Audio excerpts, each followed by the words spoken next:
Nithyananda Paramashivoham. Om Nithyananda Paramashivoham. Om Nithyananda Paramashivoham. Om Nithyananda Paramashivoham. Om Nithyananda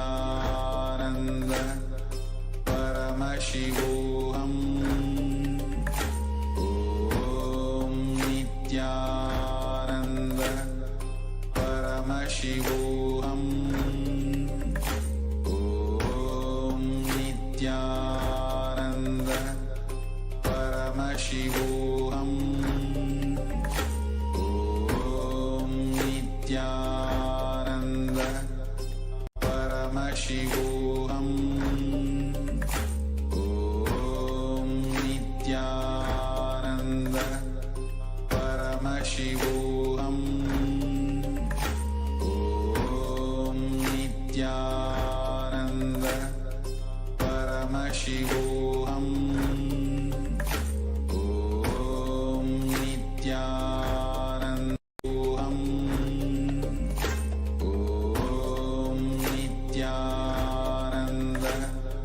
Paramashivoham. Om Nithyananda Paramashivoham. Om Nithyananda Paramashivoham. Om Nithyananda Paramashivoham. Om Nithyananda Paramashivoham. It's not coming. Nithyanandam, we welcome all the viewers and devotees to today's first session of the Paramashivoham program, which is the Kailasa's Nithyananda Yoga, where we'll be performing the 308 beautiful asana sequence, which has been given to us directly by Swamiji. Before we begin this beautiful and intense sequence of asanas, there are a few things that we need to set up. First of which is the Panchapatram and Uddharni, which is the water pot and the spoon. For the ritualistic cleansing, you can have a cup with water and a spoon next to you. Next, I request all the participants to have Basma, the sacred ash, on your forehead. And if you have lots of Basma, you can apply even in the 16 places. And lastly, I request all the male bodies to remove your upper cloth, as yoga is a ritual. So let's take a few moments to set this up.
Yes, now let us start with the Sadguru Vandana. Let's all sit straight with our head, neck, and spine in a straight line. Bring your hands to the heart center. Close your eyes and take a deep breath. As you visualize Swamiji in your inner space, let's chant the Sadguru Vandanam and invoke Swamiji.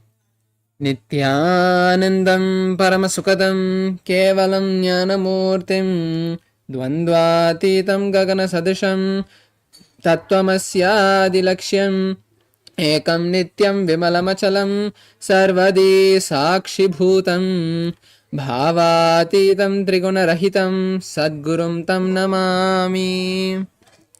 Now, let us chant the Moola Mantra Om Ham Hum Shivaya Namaha. The Shiva Moola Mantra 11 times internally. I'll be chanting it aloud so we can all chant along. Om Ham Hum Shivaya Namaha. Om Ham Hum Shivaya Namaha. Om Ham Hum Shivaya Namaha. Om Ham Hum Shivaya Namaha. Om Ham Hum Shivaya Namaha.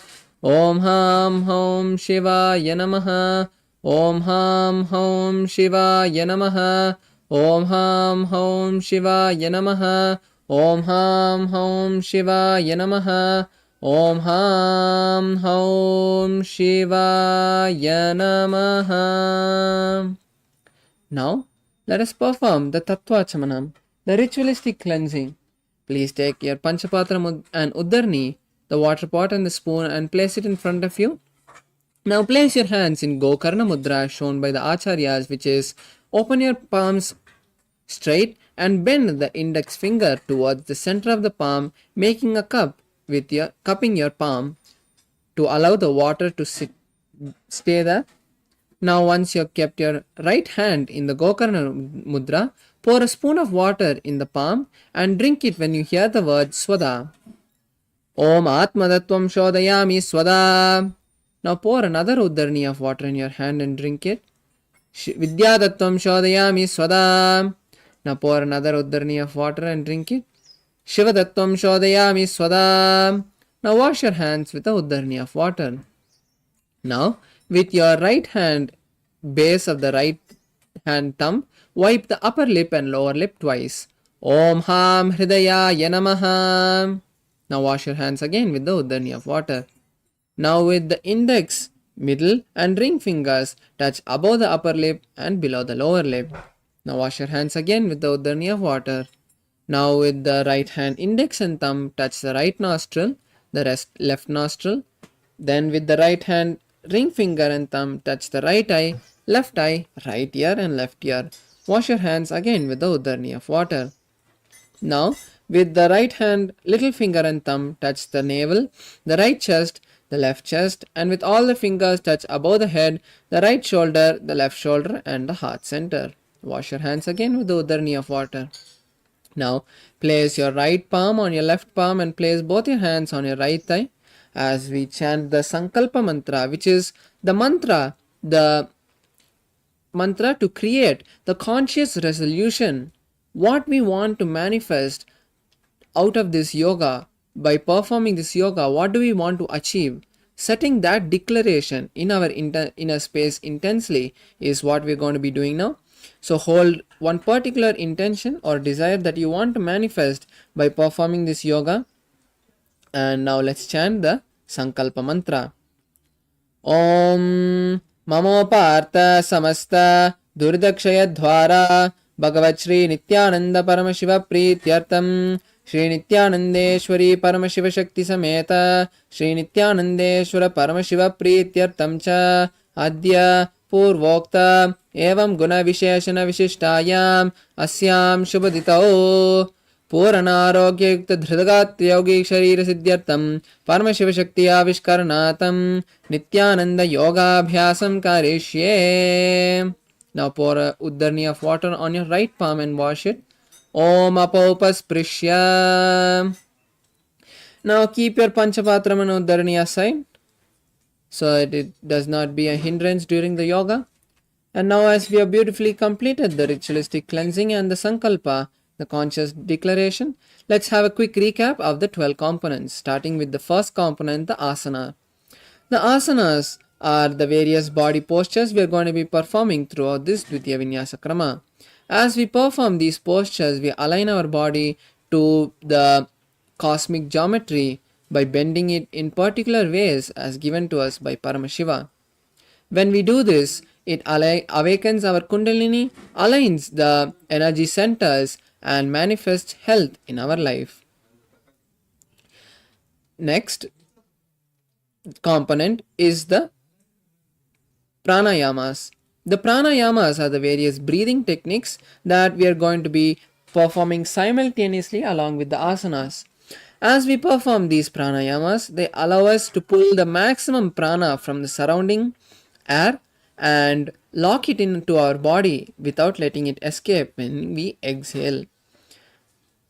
The next component is Fatser-suosikit nyt myös uudessa, keskikokoisessa pussikoossa.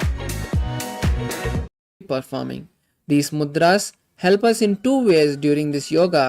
First of which is by helping the awakening the particular energy circuits, which in turn awaken the energy centers, and they also help lock the prana into the various body parts.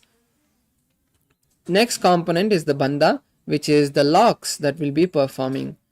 In the Dvitiya Vinyasa Krama, we'll be performing the 4 locks. First of which is the Mula Bandha, which is the root lock contracting the excretory and reproductive muscles, the perineal muscles. This Mula Bandha will be performed throughout the Dvitiya Vinyasa Krama in all the asanas, so as much as you can perform the Mula Bandha throughout the sequence. The next Bandha is the Udyana Bandha, pulling the stomach in and up. This Bandha will be shown by a yellow circle on the screen next to the acharyas. So when you see the yellow circle, you can perform this Udyana Bandha. The next component is the next bandha is the Jalandhara bandha, locking the chin to the chest. This bandha will be shown by a blue circle. So when you see the blue circle, perform the Jalandhara bandha.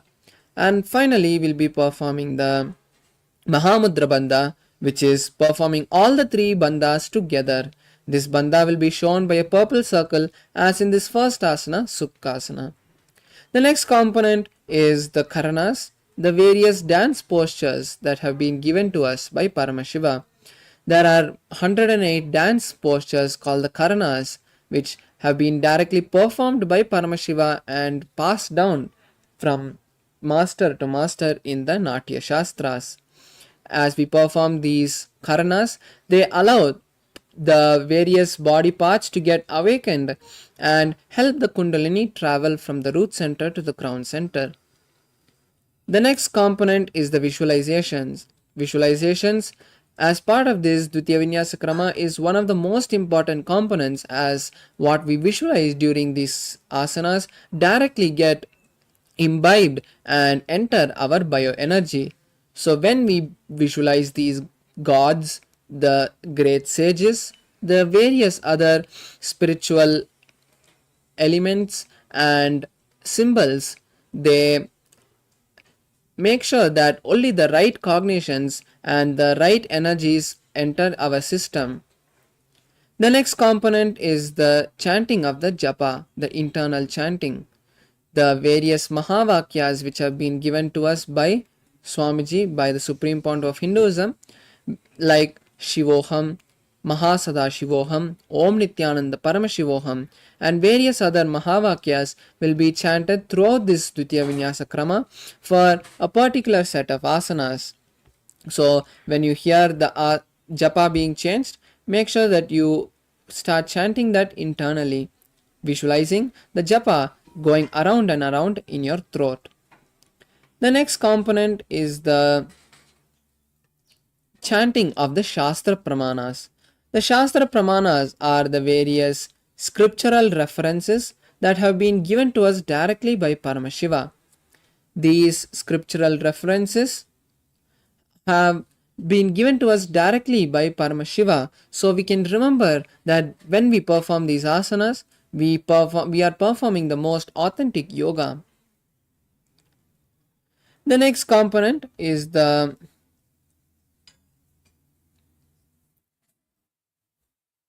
weightlifting. The weights help us to intensify this whole yoga sequence. So if you want to make this yoga sequence more challenging for you, you can add weights to the whole sequence and make it more interesting for you. The next component is the mandala. The mandala is the sacred geometry that will be used and be gazed at during this Dvitiya Vinyasa Krama. The Sri Yantra will be used for this Dvitiya Vinyasa Krama. As you can see behind the Acharyas, the Sri Yantra has been engraved into the background. So just by gazing at the Sri Yantra, the 52 energies that are there will be automatically awakened inside you by the process of mirroring neurons and the blessings of Swamiji. The next component is the Abharana, which is the sacred Rudraksha we'll be using for this Dvitiya Vinyasa Krama. The Rudraksha is a very powerful energy being as it acts like a battery to store the energy that we radiate during this Dvitiya Vinyasa Krama. And lastly, the last component is the Aushadha. The Aushadas are the various alchemy products and herbs that we'll be using. For the Dvitiya Vinyasa Krama, we'll be using 3 products, first of which is the Basma, the sacred ash on the 16 places, the Kumkum on the third eye, and the turmeric on the temples. Now that we have had a quick recap of these 12 components, let's enter the first asana, Sukhasana, as we sit in a cross-leg posture with our head, neck and spine in a straight line. Place your hands in Bindu Mudra, touching the thumb and index finger. Place your hands on the respective knee. Visualize Paramashiva start performing the first Kumbhaka for the following asanas, which is Samana Kumbhaka. Inhale, hold your breath, visualize the intense fire in your stomach, and then exhale. Start performing the Mahamudra Bandha, which is all the 3 bandhas together, and hold the japa Soham in your inner space.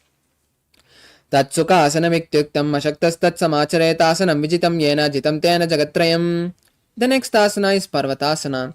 Now be seated in a cross-legged position or in Padmasana. Bring both your hands together in front of your heart and raise them above your head, keeping your hands in Namaskar Mudra. Visualize Mount Kailash and perform the Mahamudra Bandha. Atavakshe Mahadeva Parvatasana Mangalam Yatkritva Sthirarupi Sya Chakradi Vilopanam. The next asana is Halipavasana. Now bring the soles of the feet together and interlace the fingers behind your back as you slowly lean forward and down, placing your forehead behind the heels. Visualize Swamiji and perform the Mahamudra Bandha. Purvediyaho me jano obe pagadali sampurtano. The next asana is Nagi Pavasana. Continue to keep the legs in the same posture as you raise up again. Now bring the hands near the shins and the palms cupped near the feet. Bring again your forehead behind the heels and visualize Swamiji. Visualize a snake and gaze at the nose. पूर्व विधि परियागाने नीचो हो ही कहू निपनास्यो लगाई हाथ आगाने धरती लगावे पसारी दो हाथ की अंजोली करे. The next asana is Kokilasana. Now raise up and hold your big toes in Prana Mudra, which is holding with your index and middle fingers and keeping the other fingers bent. Now raise your legs up and straight as you then slowly cross your legs into Padmasana. Then place your elbows on the mat and perform the Mahamudra Bandha and visualize the bird. Atavakshe Mahad Atanyadhasanam Vakshe Yena Siddho Bhave Naraha Akasmad Vayu Sancharam Kokilakyasanena Cha. The next asana is Nithyananda. Now uncross the legs and stack the heels and ankles. Hold on to opposite elbows and rotate your hand in one direction and then the other. Visualize Swamiji and gaze at the nose. Continue to perform the Mahamudra Bandha. Goda Baba Padigi Akhimahili Soye Dachisarnako Varlauta Perikulpa Samoye. The next asana is Gajasana. Now come to a plank position as you place your hands and feet flat on the mat. Then raise your hips up high and start scooping your body forward again and again, visualizing an elephant. Perform the Udyana Bandha. Nujjam Padagre Bhumo Kritva Lambi Boyamastakagre Nidaya Nidandam Urdamunnamaya Nabi Laksham Bhumo Masika Maniya. The next asana is Rikshasana. Now stop the scooping motion, and lift one heel up and alternate lifting the heels up and pressing the other heel down. Visualize a bear and continue to hold the Uddiyana Bandha. Ekaikam padamakuncha gajasanam kuryadrikshaasanam bhavati. The next asana is Vaishyasana. Now stand tall and then raise your heels up and stand on the big toe if you can. Then bring your index, middle and ring fingers to the heart center in Hridaya Mudra. Visualize Swamiji and continue to hold the Uddiyana Bandha. केशेन पादयुगलं तत्वादिष्टेत दोमकहात वैश्यावक्षे यत्कृत्वा सत्यवान् भवेत्. The next asana is Urdhva Janukarna. Now come to a half squatted position called Arai Mandi, which is keeping your knees slightly bent, heels touching and toes pointed out. Then bring your hands parallel to the ground in front of your heart center and simultaneously rotate one hand from the outside and bring it inside, and then come back to the half squatting position. Then perform this on the other side. Yes, relax now. Now we'll be performing the next asana, which is Balalingasana. Now interlace your fingers from the inside out in Sarvavashankari Mudra, and then raise one knee towards the chest and hold the raised knee with the interlaced fingers. Pull the leg as close to your chest as possible as you visualize holding a baby, and continue to perform the Mahamudra Bandha. Ekaikam jana ursyalinga statavyam bhalalinganam bhavati. The next asana is Padapirnasana. Now rest your leg back on the mat and pull your leg behind towards the buttocks. Then hold the raised leg with both your hands in Parashamudra. Visualize Swamiji and continue to hold the Mahamudra Bandha. स्थित्वे कस्मिन् पादतले कराभ्यां वेष्टयतनं पृष्ठे संस्थाप्य त्वेन पादपीडनमासनम्. The next asana is Natarajasana. Now raise one leg and hold the leg from the inside with the respective hand. Pull it backwards and up as you lean forward. Stretch the other hand, keeping the fingers of the other hand in Bindu Mudra. Visualize Lord Nataraja. Uttanapadam Kraunchancha Maricham Veera Bhadrakam Natarajam Trikavanam Cha Suptangushta Prasarane. The next asana is Balalingasana on the opposite side. Now again interlace your fingers from the inside out and raise the opposite leg and pull the raised leg towards the chest. Visualizing holding a baby, continue to perform the Mahamudra Bandha. Ekam janor siyalingya statavyam balalinganam bhavati. The next asana is Padapirnasana. Now rest the leg back on the mat and raise it behind towards the buttocks. Hold the raised leg with both the hands in Parshamudra and visualize Swamiji. Continue to hold the Mahamudra Bandha. स्थित्वे कस्मिन् पादतले कराभ्यां यतनं पृष्ठे संस्थाप्य यत्नेन पादपीडनमासनम्. The next asana is Natarajasana. Now hold one leg from the inside and pull it backwards and up. Then stretch the other hand forward and place the fingers of the stretched hand in Bindu Mudra. Visualize Lord Nataraja. Uttanapadam Kraunchancha Maricham Veera Bhadrakam Natarajam Trikavanam Cha Suptangushta Prasarane. The next is Ardharechita Karna. Now come to a half squatted position, the Arai Mandi, and place your hands again parallel to the ground in front of your heart. Now cross one leg behind the other, keeping the toes on the ground and heels raised. Now with the respective leg of the respective hand of the crossed leg, start making a pendulum motion, swinging your hand gracefully front and back. After swinging your hand few times, place the palm on the nose and repeat this again on the other side.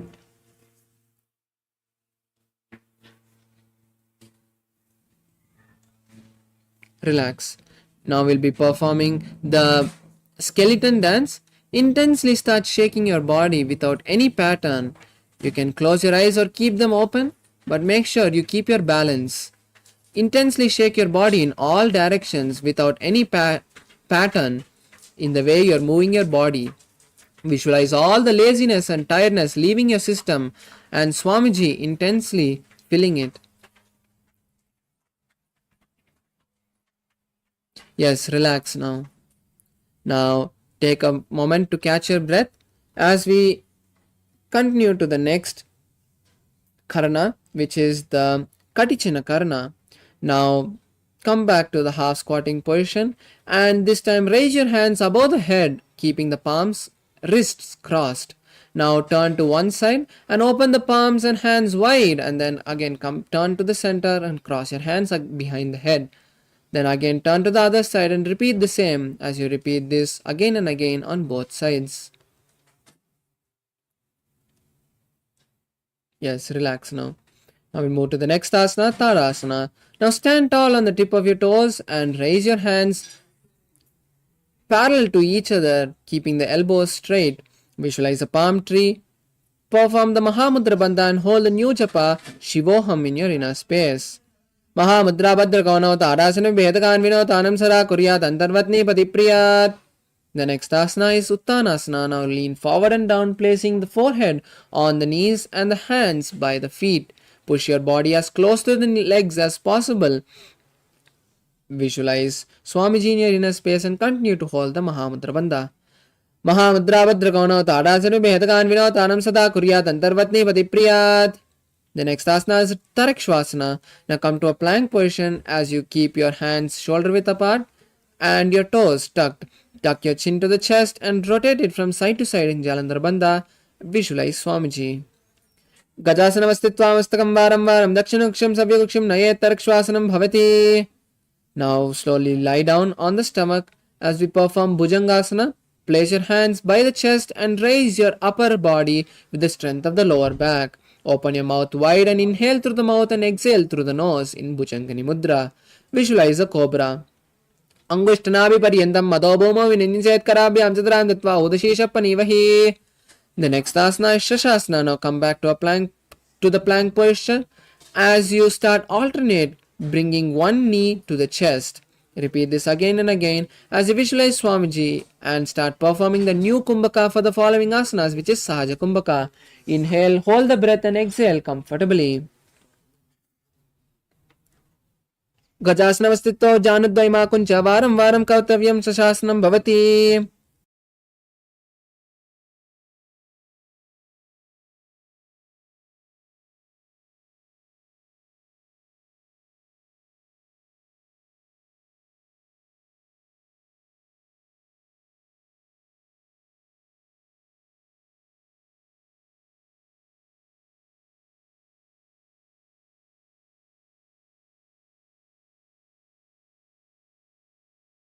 Yes, the next asana is Ratasana. Now start alternate placing one foot between the palms as you visualize a chariot. Continue to hold the Mula Bandha. Gajasana Samsito Janadvayama Kuncha Varam Varam Kartavyam Ratasanam Bhavati. The next asana is Virabhadrasana. Now place one foot forward and the other leg back. Keep the front leg's toes pointing forward and the back leg's toes pointing sideways. Now bend the front leg's knee in a 90-degree angle and raise your hands above the head, keeping your hip turned front. Keep the palms facing parallel. Visualize Lord Virabhadra, gaze at the third eye, and pull your stomach in and up in Uddiyana Bandha. Uttanapadam Crown Chancha Maritam Virabhadrakam Natrajam Trikonam Chuttangushta Prasarane. The next asana is Virabhadrasana, the opposite side. Now switch the position of the feet as you place the forward leg in a 90-degree angle and the back leg's knee straight. Again turn your hips straight and raise your hands above the head. Visualize Lord Virabhadra and continue to hold the Uddiyana Bandha. Vashishtamadakau Nincham Odagukkuta Vecha Ashta Vakramato Tanam Mayuram Seta Bandhanam. The next asana is Vrikshasana. Now come to a standing position with your feet together. Now raise one leg and place it at the base of the opposite thigh. Keep both the palms together and raise them above the head in Namaskar Mudra. As you keep the elbows straight, gaze at a drishti point, which is at a point in front of you, which is a stable point. Visualize a tree and continue to hold the Uddiyana Bandha. Vamo Ramula Deshecha Yamyam Padam Nidaito Dishtet Vrikshavad Bhuma Vrikshasanam Midam Viduho. The next asana is Garudasana. Now place the raised leg on the opposite hip. Then bring both the palms together in front of your heart. Visualize Lord Garuda in your inner space. Garuda asana mahavakshe yena dhyanam srimbhuvi sarva doshadvinir mukto bhavati mahabali. The next asana is Vrikshasana on the opposite side. Now again place both the feet flat on the mat and raise the opposite leg and place it at the base of the opposite thigh. Bring both the palms together and raise them above your head as you keep the elbows straight. Visualize a tree and hold the drishti point to maintain your balance. वामोर्मूलदेशे च याम्यं पादं निधायतो तिष्ठेत् वृक्षवद्भूमौ वृक्षासनम् idam viduhu. The next asana is Garudasana on the opposite side. Now place the raised leg on the opposite hip and bring both the palms together in front of your heart in Namaskara Mudra. Visualize Lord Garuda. Garudasana Mavakshe Yanadhyanam Shirambhuvi Sarvadoshat Vinirmukta Bhavati Mahabali. The next asana is Trikonasana. Now place one leg forward and the other leg back. Then stretch your hands parallel to the ground and place your one hand near the forward leg and the other hand towards the sky as you also gaze at the sky. Visualize a triangle in your inner space. Uttanabadam Kraunchancha Marijam Vera Badragam Natrajam Trikonam Japtangushta Prasarane. The next asana is Trikonasana on the opposite side. Now again switch the position of the forward leg and the back leg as you again stretch your hands parallel to the ground and this time lean to the opposite side, placing the hand on the near the forward leg. Visualize a triangle in your inner space. Uttanapadam Kraunchancha Maricham Vera Badragam Natrajam Trikonam Japtangushta Prasarane. The next asana is Nikutaka Karana.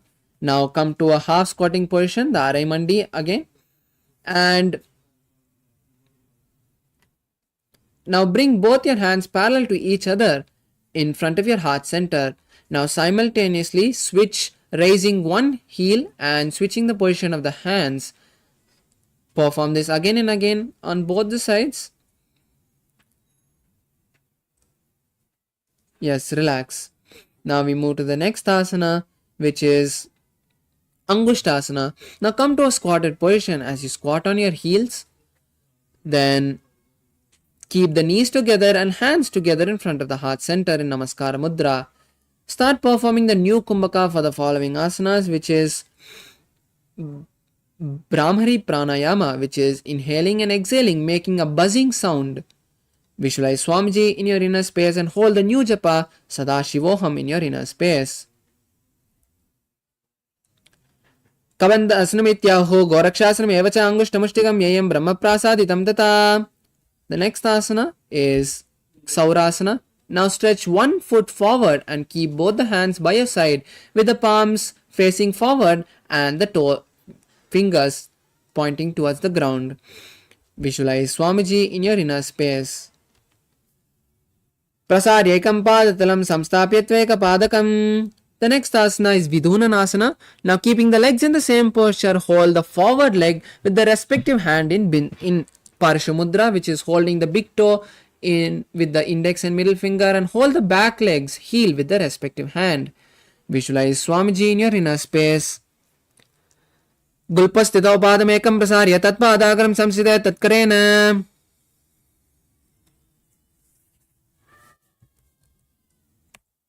The next asana is Saurasana on the opposite side. Now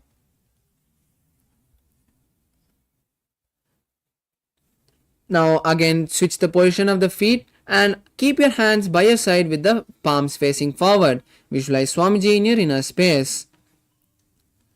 Prasarya ekam padalam samstapyatveka padakam. The next asana is Vidunasana on the opposite side.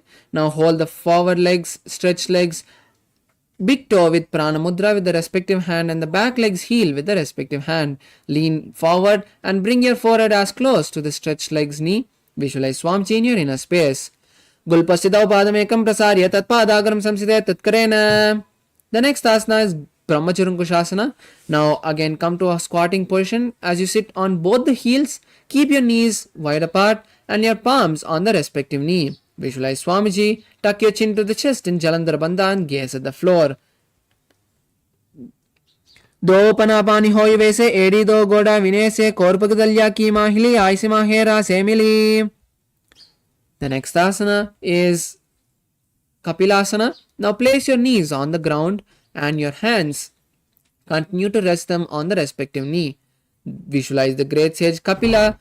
Pull your stomach in and up in Uddiyana Bandha and gaze at the nose. Ubay pagdali samata harave tiniki mahili kor milave panapani ukre hoy vese edi do jona nivese. The next asana is Bhadra Gorakasana. Now keep the body in the same posture as you just switch the gaze to the third eye. Visualize Swamiji. Dopakatali Samputa.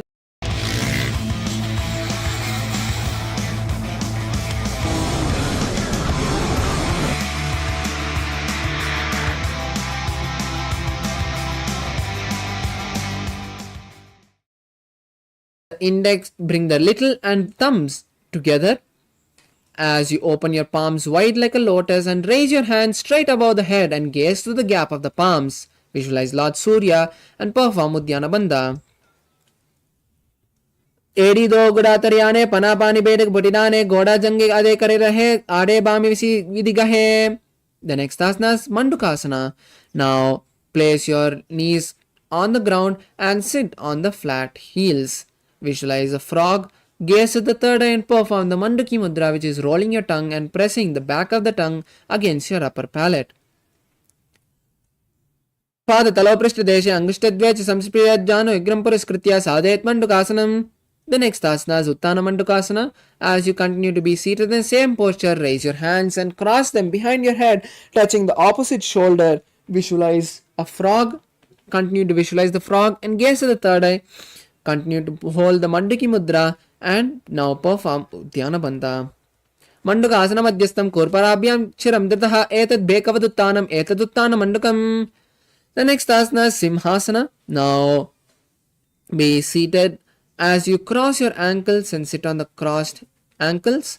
Place your hands on the respective knee. Now lean forward and stick your tongue out as you exhale forcefully. Gaze at the nose and visualize a lion. Dakshinam Sabhyagulpena Dakshinetate Etaram Hasto Janva Samstapya Svangulischa Prasaricha. The next asana is Bhadrasana. Now be seated and uncross the ankles. Place your hands behind your back as you cross the elbows and hold on to opposite big toes in Prana Mudra. Visualize Swamiji, gaze at the nose and tuck the chin to the chest in Jalandhara Bandha. Gulpau Chavrishnas Yadav Yutkarmena Samahitaha Padang Gushtakarabhyam Chet Dhritvata Prishtadeshataha. The next asana is Kakabusandi Asana. Now come to a squatting position as you place both the feet together flat on the mat. Then from the inside, wrap the knees and try to interlace the fingers from the behind the back. Visualize a crow, gaze at the nose and perform. Continue to hold the Mula Bandha. प्रथमे वेसो गुडराने दो हाथ Burgman बीच आने तिनकी मोड़ी नल्या परिलावे पिष्ट पिछे कामसी करावे. The next asana is Kanipavasana. Now place your hands flat on the mat, shoulder width apart. Then place the knees behind the hands near the armpits. Then slowly lean forward. As you balance on your hands, lift the legs off the mat and pull the legs towards the buttocks. Visualize Swamiji in your inner space. Asako gunasi disata hoyi to achi hoyi. Relax now. The next asana is Kapali Asana. This is an inverted asana, so I request all the participants with any ailments, body ailments, terminal diseases, or if you have any serious conditions, heart conditions or other diseases, or any other body related injuries like shoulder injury or a fracture, I request you not to perform this asana until you consult a physician or a doctor. For the rest of the participants, you can take the support of the wall or a partner also to perform this asana. Now place your hands flat on the mat, more than shoulder width apart. Then place the crown on the ground as you make a triangle with the hands and head.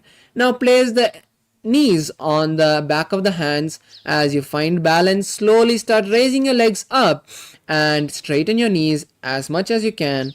Visualize Swamiji in your inner space. शीश शीशा धरती तकी पग दो मिलवा ऊंचा कुकरे पगदली आसी दिशत सुमतरा से दो हाथा की हथे लिख दो. Relax now. The next asana is Parshvamayurasana. Now come to a squatted position and place your hands on one side of the body as you align it with the knees and hip. Then slowly lean on to the elbows as you stretch the legs straight to the side. Visualize a peacock and start performing the Rechaka Kumbhaka, which is exhaling completely, holding the lungs empty and inhaling comfortably. Visualize, gaze at the third eye. Mayuram Dandavat Kuryan, Mayuram Danda Namakam Kuryan, Mayuram Parshvabhyam, Mayur Parshva Namakam. The next asana is Parshvamayurasana on the opposite side. As you switch, come back to the squatting position and place your hands on the opposite side of your body. Align the elbows to the hips and knees. As you slowly lean onto the elbows, stretch the legs to the side and visualize a peacock. Gaze at the third eye. Mayuram dandavat kuryan, mayuram dannamakam kuryan, mayuram parshvabhyam, mayur parshvanamakam. The next asana is Bhairagnathasana. Now come to a plank position and place one foot between the palms with the knee by the elbow, by the shoulder. Visualize Kalabhairava, gaze at the third eye. Asana Koganapiti Jayi. Now switch the position of the feet now and place the other foot between the palms. Visualize Kalabhairava and gaze at the third eye. Asana Koganapiti Jayi. The next asana is Unmukhapita. Now come to a plank position and place the forearms on the mat, bringing the hips up high. Visualize Swamiji and gaze at the third eye. Bunyastau jani hastau chadushpadam vamukam uttapitangri uglak tatismalam biruka. The next asana is Vashishtasana. Now come back to a plank position and roll onto one arm. As you balance on that arm, raise the other arm towards the sky and gaze at the palm. Visualize the great sage Vashishta in your inner space. Urdhva Kukkada Vashishta Marichaha Machakampari Vittam Chodrasya Vividam Dhararasanam. The next asana is Vashishtasana on the opposite hand. Now roll onto the other arm and stretch the other opposite arm towards the sky.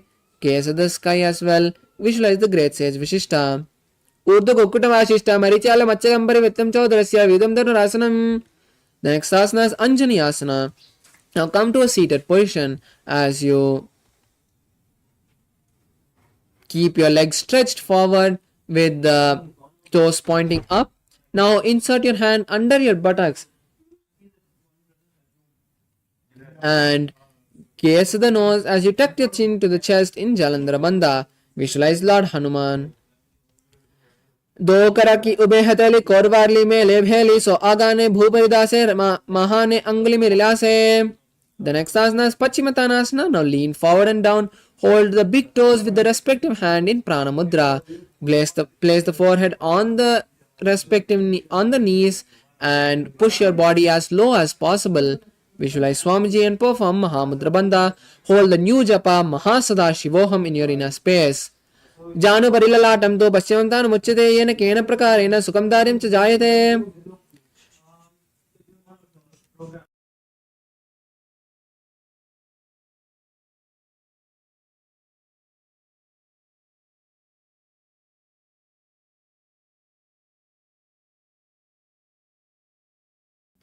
Yes, the next asana is Ugrasana. Now place the hands behind the head interlaced in Parashamudra. Now slowly lean forward and down, placing the forehead on the knees. Place the elbows outside of the knees and visualize Kali in your inner space. Perform the Mahamudra Bandha. Supanibhyam Duradam Ditva Jano Parishironyasetasanam Vidividam Proktam Bavedanil Deepanam. The next asana is Marichi Asana. Now raise up and bring one foot to the perineum with the knee raised. Now from the inside, wrap the raised knee around and interlace both the hands behind the back. Visualize the great sage Marichi. Uttana Padam Crown Chancha Marichim Veera Badrakam Natrajam Trikonam Cha Suptangushta Prasarane. The next asana is Mahamudrasana. Now rest the raised knee on the ground now and lean forward and hold the stretched leg with both the hands as you place your forehead on the knees. Visualize Swamiji and perform the Mahamudra Bandha as you gaze at the nose. Atama Mahamudram Pravakshyami Tantresmin Mama Vallabe Yam Prapya Siddha Siddhim Cha Kapladya Puragataha. The next asana is Marichi Asana on the opposite side. Now stretch the bent leg and pull the opposite leg towards the perineum, keeping the knee raised. Now wrap the raised knee from the inside around, interlacing both the hands behind your back. Visualize the great sage Marichi in your inner space.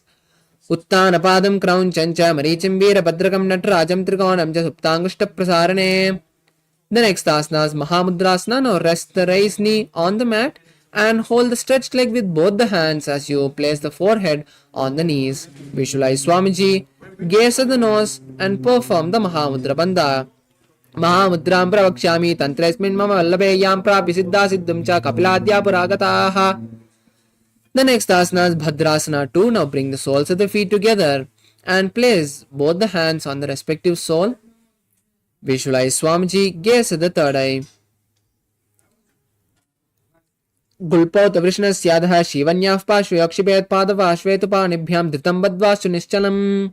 The next asana is Gwalipavasana. Now keeping the legs in the same posture, pull them slightly forward and place your hands on the respective knee.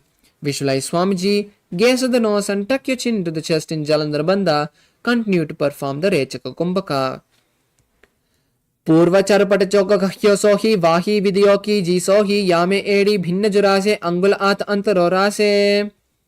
The next asana is Joni asana. Now bring the soles of the feet back to the perineum and hold the sole with the respective hand from the inside. Now slowly lean forward and down, placing the head on the soles of the feet. Visualize the Yoni mandala as projected in the corner of the screen, top corner of the screen.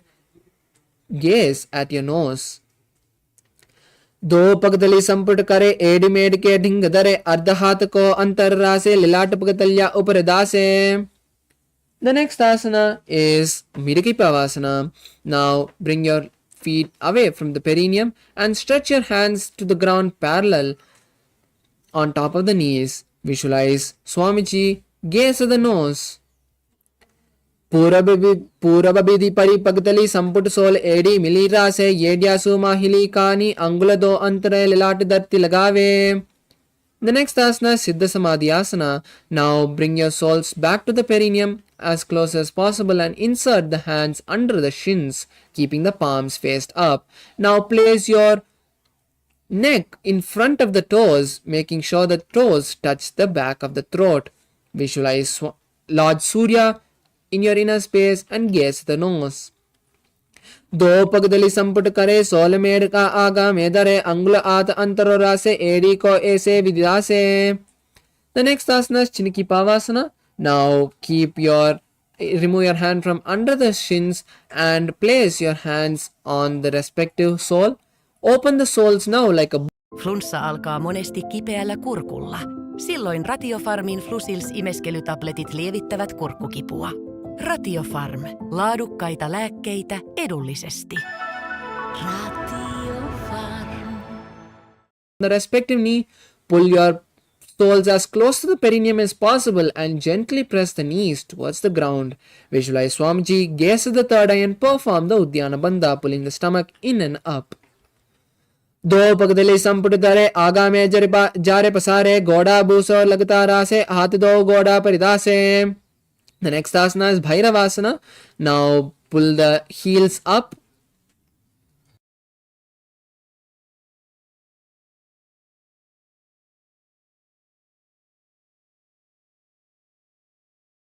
Now pull the soles towards the perineum and lift the heels up, tucking the toes down. Keep the knees on the ground as you visualize Lord Bhairava. Gaze at the nose and keep your hands in Bindu Mudra on the respective knee, which is touching the index and thumbs. Perform the Uddiyana Bandha and continue to hold the Japa Mahasada Shivoham. Gulpo Sampidya Chanyonyam Yukramena Samahitaha Janvo Pashogado Hasto Dandavat Bhairavasanam. The next asana is Samanasana. Now place one foot by the perineum and raise the other foot towards the chest and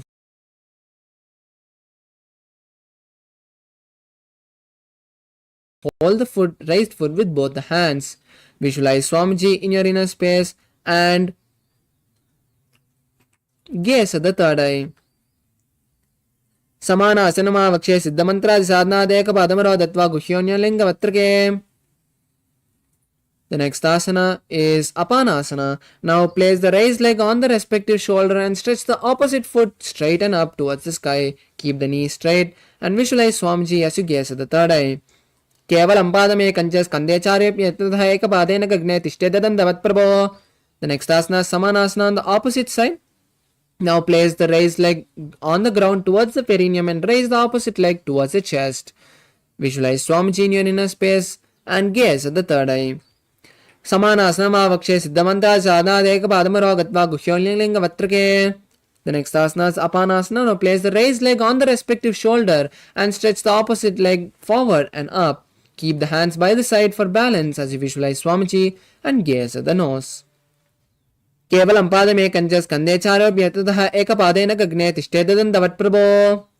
The next asana is Gomukasana. Now cross the feet and stack the knees in the center of the body. Place both the hands interlaced on the top knee as you keep both the heels by the side of the body. Now keep the head, neck and spine in a straight line as you visualize the face of a cow. Start performing the Sitkari Kumbhaka for the following asanas, which is inhaling through the clenched teeth and exhaling through the nose. Visualize Swamiji and gaze at the third eye. Savye Dakshina Gulpanto Prishtapashve Niyoje Dakshine Pitata Savyam Ghomukam Yatha. The next asana is Anusuyasana. Now keeping the legs in the same posture, hold the opposite big toe with the index and middle fingers in Prana Mudra. Visualize the Rishika Anusuya in your inner space as you gaze at the nose. Now pull your stomach in and up in Uddiyana Bandha. Hold the new japa Om Nithyanandoham in your inner space. दिचिन गोरानी कोटाने वामोता के ऊपर आने गोदा संधि मिलावे राशि आधा पनी पुनी देसी पसारी. The next asana is Anusuyasana 2. Now interlace the fingers behind your back and slowly lean forward. Try to place the nose on the ground. Visualize Rishika Anusuya.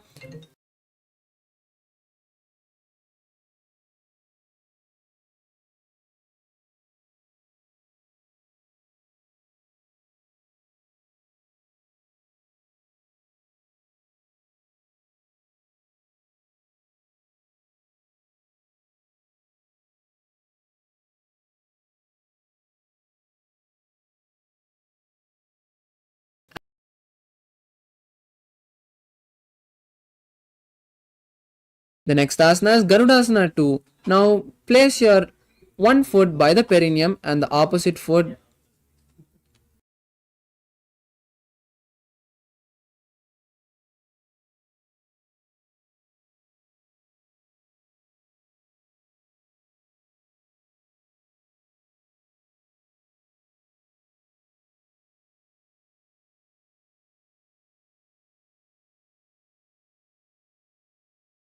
Now place one foot by the perineum and the opposite foot on the flat on the mat with the knee by the chest.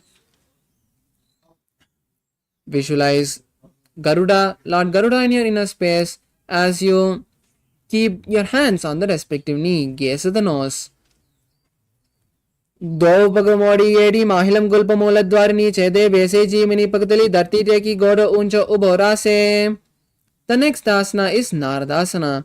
Now sit on the heel, which is sit by the perineum, and interlace both the hands behind the neck and turn outside the raised knee. Visualize the great sage Narada and gaze at the third eye. Pishta Javam Pagdali Keri Bhuparita Hilaga Veperi Goda Samyo Pagtalia Pana Hoi Joy Dachi Pagdil Rase Soyi. The next asana is Matsya Pitakasana. Now keep the leg which you are sitting on the opposite thigh and keep the other leg raised. Now with the respective hand hold the shin of the opposite leg and with the other hand hold the respective big toe. Visualize Matsya, the fish avatar of Lord Vishnu, and gaze at the nose. Vame navamangushtanto grihitvam Matsya pitakam yoni vame sambidya medarupa dakshinam. The next asana is Gomukasana on the opposite side. Now again cross your feet and keep the feet stacked in the center of the body. Interlace both hands and place them on the top knee as you keep both the soles of the feet outside the hips. Visualize the cow and gaze at the nose. Savya Dakshina Gulpanto Prishtapashve Niyoje Dakshine Pitata Savyam Ghomukam Yatha. The next asana is Anusuyasana. Now hold the big toes with the index and middle fingers in Prana Mudra and visualize Rishika Anusuya. Perform the Uddiyana Bandha and gaze at the nose. दक्षिण गौरवनी कोटाने वामोता के ऊपर आने गोदा संधि मिलावे बारी आधा पनी पनी दे पंदी pasari. The next asana is Anusuyasana 2. Now keeping the legs in the same posture, interlace the fingers behind the back and lean forward. Try to touch the nose to the ground as you visualize Rishika Anusuya and gaze at the nose. Jimana Goda ki sandhi uparidawa Goda ki sandhi milawe Goda ki sandhi milavira se. The next asana is Garudasana 2. Now raise up and place one foot by the perineum and the opposite foot flat on the mat with the knee by the chest. Place the hands on respective knees as you visualize Lord Garuda and gaze at the nose.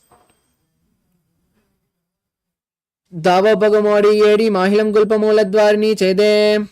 The next asana is Nardasana. Now sit on the heel which is touching the perineum and interlace the hands behind the neck.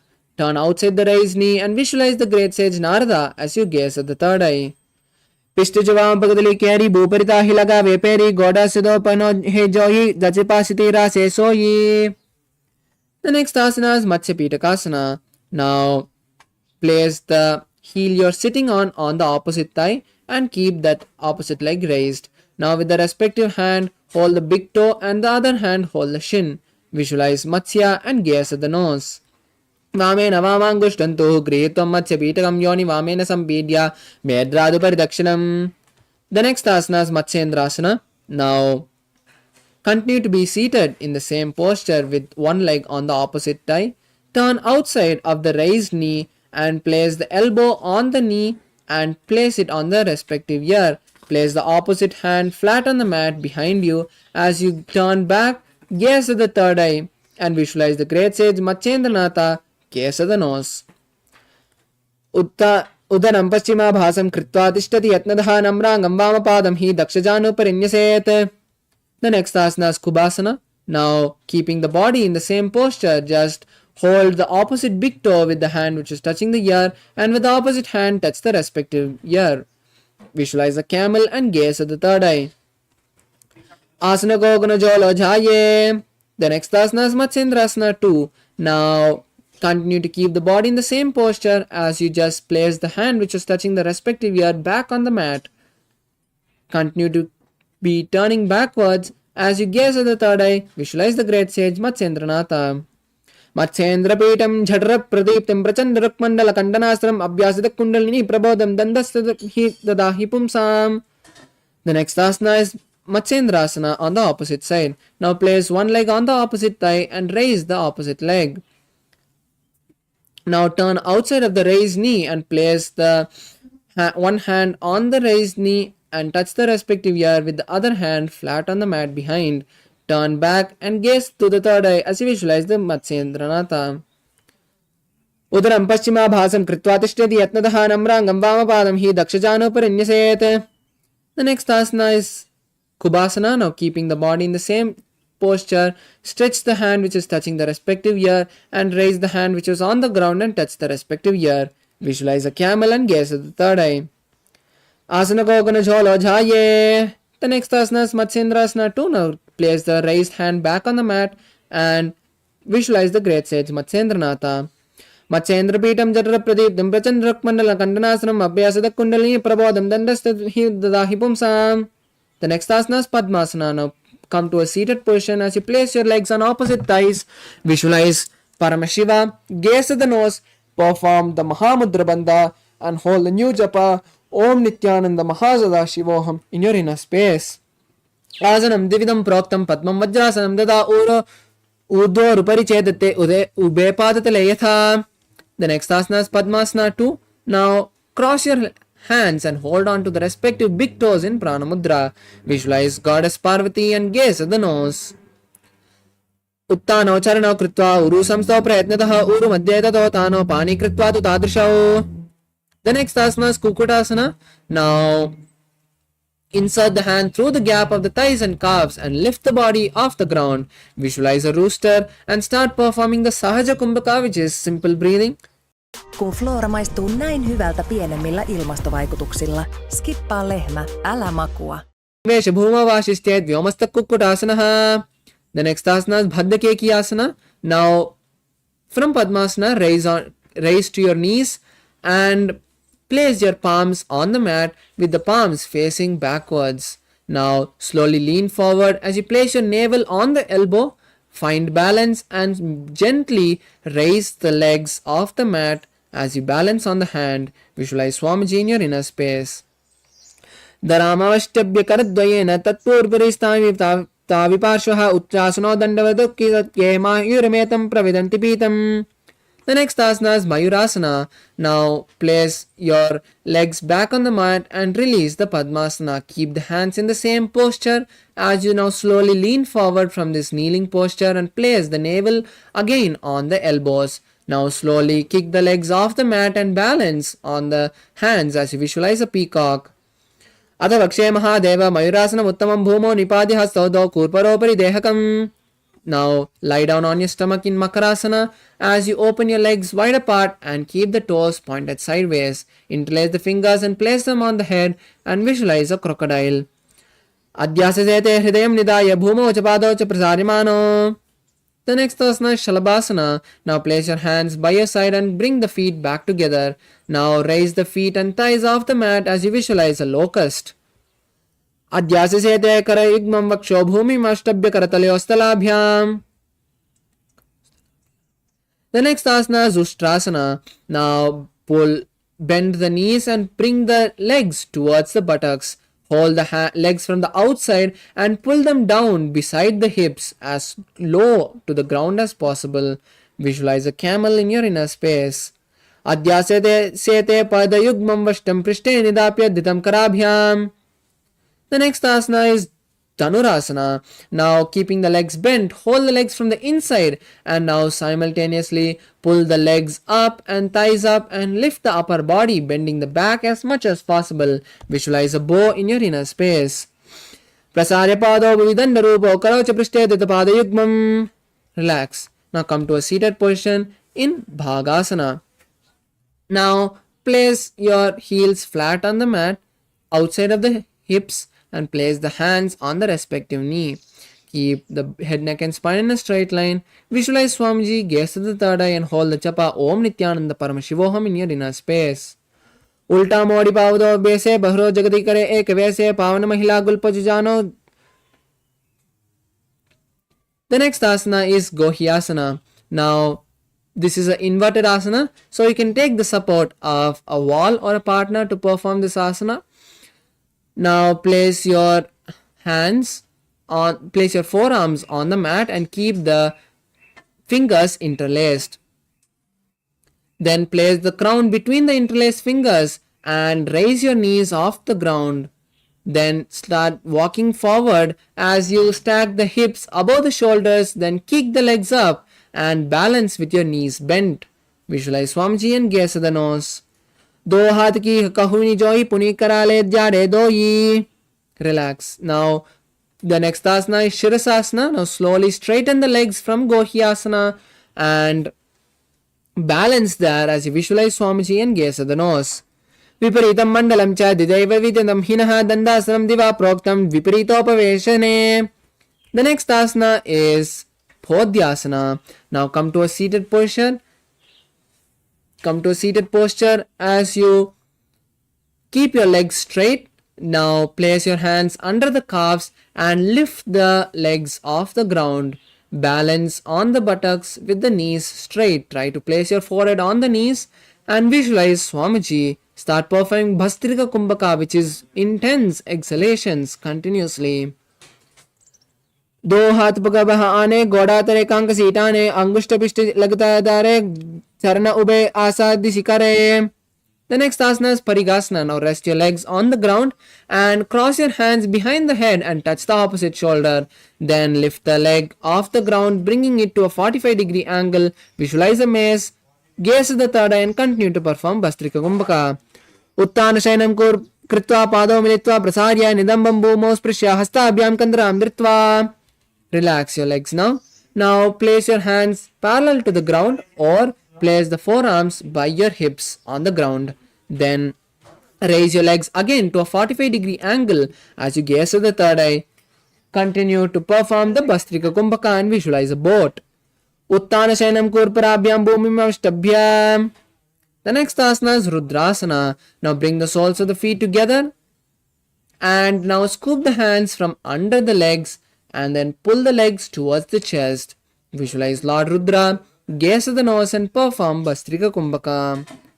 Pagatali samput kare hastasya paga ucha paga ka anguta dou leyu parli kani talave. The next asana is Unmukha Pitasana. Now lie on your back with the soles of the feet flat on the mat and the knees raised. Place your hands behind the heels with your fingers touching the heels. Visualize Swamiji, gaze at the nose, tuck your chin to the chest in Jalandhara Bandha and raise your hips up. Start performing Murcha Kumbhaka, which is inhaling and exhaling through the Jalandhara Bandha. Continue to hold the japa Om Nithyananda Paramashivoham as you gaze at the nose. ऊर्ध्वे जजानुनि कृत्वा शवित्वा धमुकं तथा उत्तापि हस्तौ तिष्ठेतु पीठ उन्मुखनामके. Now relax your body completely. Place your hips back on the mat. Stretch your legs and knees. Keep your hands open by your sides with the palms facing up. Completely relax your body. Take a few moments to catch your breath and then slowly lower your breath. Inhale and exhale deeply. Visualize your body is being completely unclutched from all your senses. Visualize only Swamiji and see the Kundalini travel from the root center to the crown center in Shakti Chalana Mudra. Hold the japa Om Nithyananda Paramashivoham inside you as we perform the last Shavasana. Ata Shavasanam Uttanam Shavavad Bhumau Shayanam Tu Shavasanam Shavasanam Shrantiharam Chitta Vishranti Karanam.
bless you all.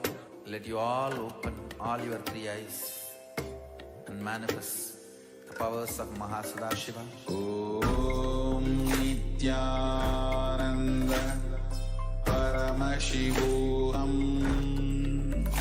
Om Nithyananda Paramashivoham. Om Nithyananda Paramashivoham. Om Nithyananda Paramashivoham. Om Nithyananda Paramashivoham. Om Nithyananda Paramashivoham. Om Nithyananda Paramashivoham.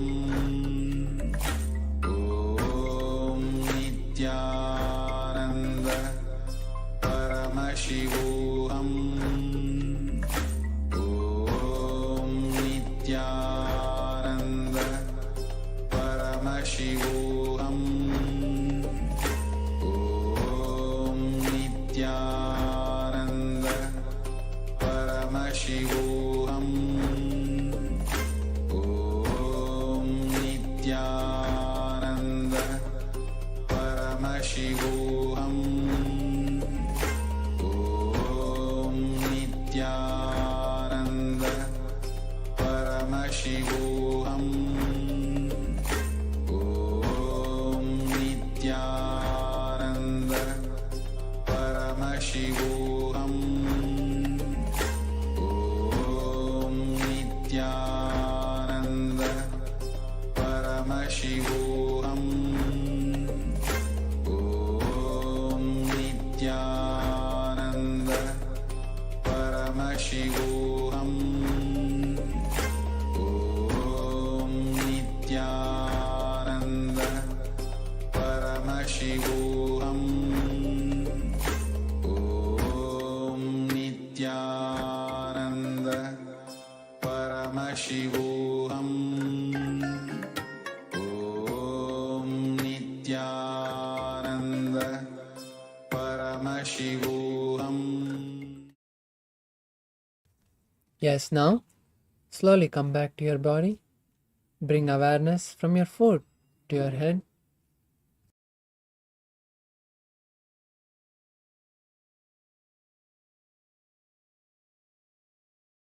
Start moving your fingers and toes as you slowly bend your knees and bring them to your chest.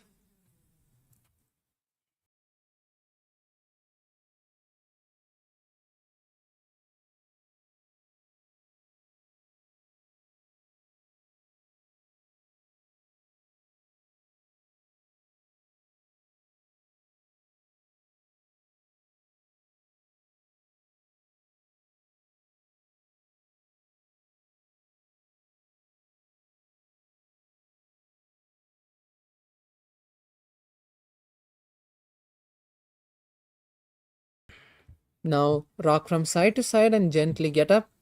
Come to a comfortable seated posture. You have beautifully finished the first 108 asanas, which is also called the Pratama Vinyasa Krama. Now let's continue with the next asana, Yathashanishtasana.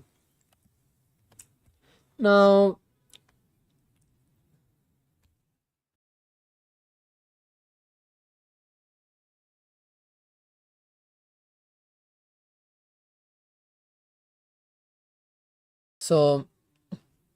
be in a comfortable seated posture. Keep your hands in Bindu Mudra.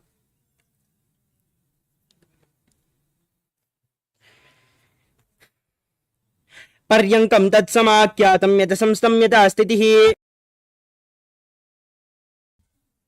Now we'll move to the next asana, which is Samasana. Now come to a cross-legged position. Visualize Swamiji in your inner space. Continue to keep your hands in Bindu Mudra. Start performing the Samana Kumbhaka for the following asanas, which is inhaling, holding the breath, visualizing the intense fire, and then exhaling. hold the japa Om Nithyananda Paramashivoham in your inner space.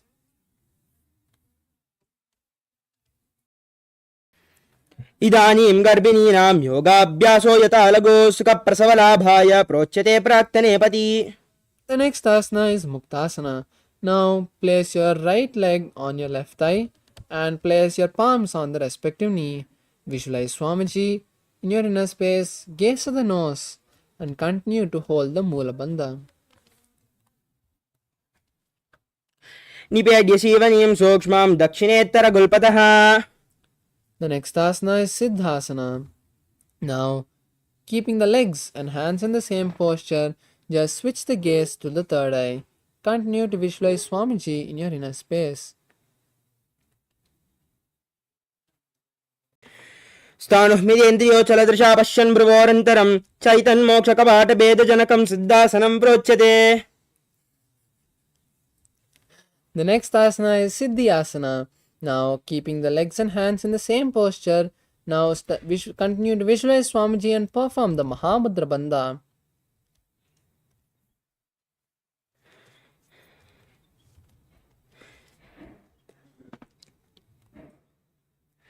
वामपाद की एड़ी जानो सीवन मजिता सकौंटानो. The next asana is Rudrasana. Now continue to sit in the same posture and roll the palms up as you place your fingers in Bindu Mudra. Visualize Lord Rudra, gaze at the third eye and continue to hold the Samana Kumbhaka. वामचरण परिदचन राके एकजुगति ऐसे विदिदाके. The next asana is Sandadonasana. Now keep the legs and hands in the same posture as you start to visualize that you are the embodiment of tranquility. आसन की गुणमन की चंचलता मीठा. The next asana is Siddhasana 2. Now cup your palms and place them in front of your navel center. Visualize Swamiji in your inner space and continue to visualize the intense fire in your stomach. ऋजुकाय समासेन सिद्धासनमुदीरितम्. The next asana is Bandhayoni Asana.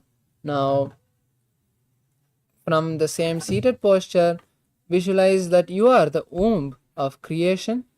And now we'll be performing the Shanmukhi Mudra, which is locking your mouth with the little and index ring fingers.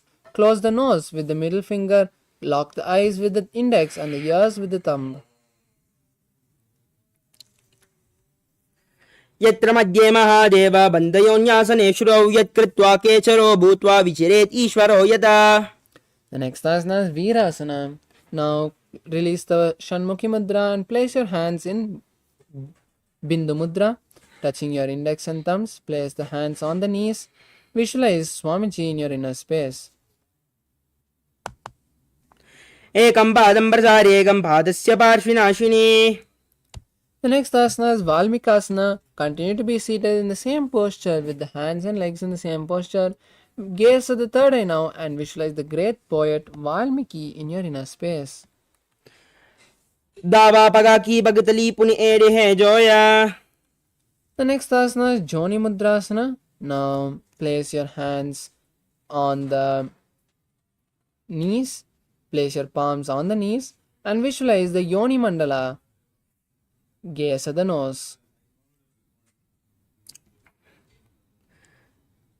बामपाद की भगतली जाहि माहिली कोरी.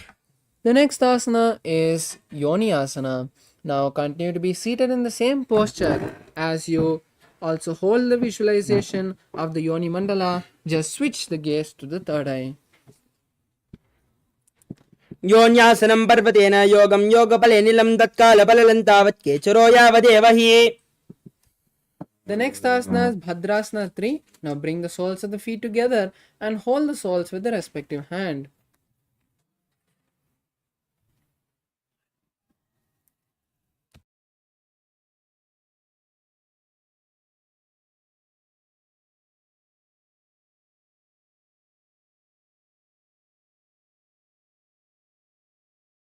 Visualize Lord Bhairava and pull your stomach in and up in Uddiyana Bandha. गुल्पोद्वशनस्यादः सीवन्या पार्श्वयोन्योक्षिपेत् सव्ये गुल्पतदा सव्ये दक्षगुल्पं तु दक्षिणे.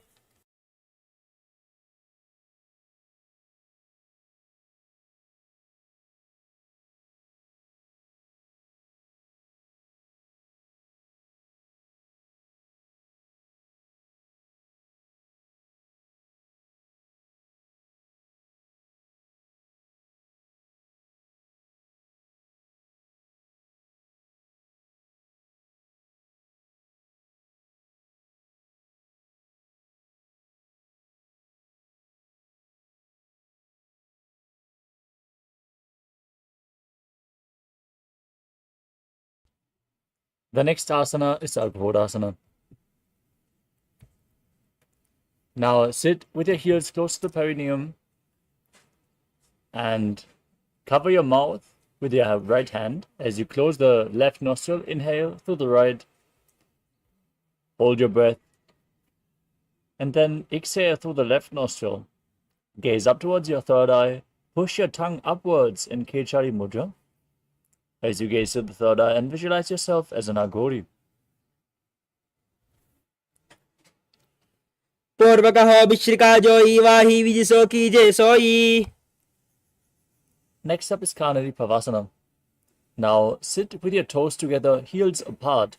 Place your elbows on your heels and lean forward and down. Rest your chin on your hands. Gaze to the nose as you engage Dhyana Bandha, Mula Bandha. Breathe in Rechaka Kumbhaka and visualize yourself as a female elephant drinking water.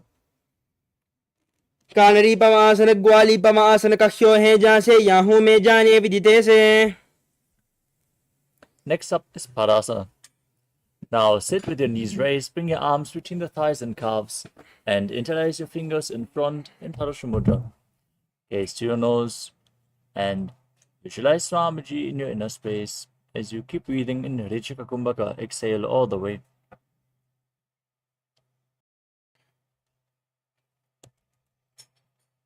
ततोर्ध्वं रेचयेद्वाजुं मृडनिश्वास संयुतम्. Next up is Gopichandasana.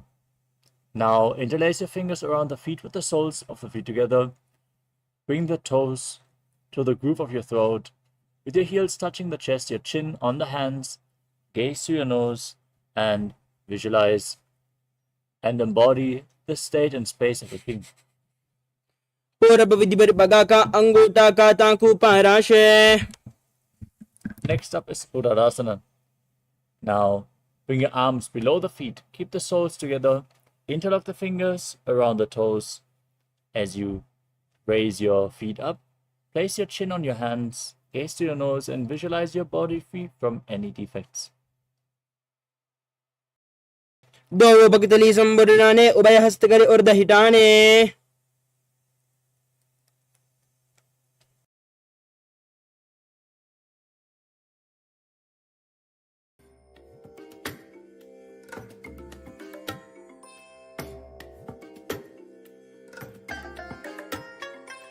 I bless you all. Let you all open all your three eyes and manifest the powers of Mahasada Shiva. Om Nithyananda Paramashivoham. Om Nithyananda Paramashivoham. Om Nithyananda Paramashivoham. Om Nithyananda Paramashivoham. Om Nithyananda Paramashivoham. Om Nithyananda Paramashivoham. Om Nithyananda Paramashivoham.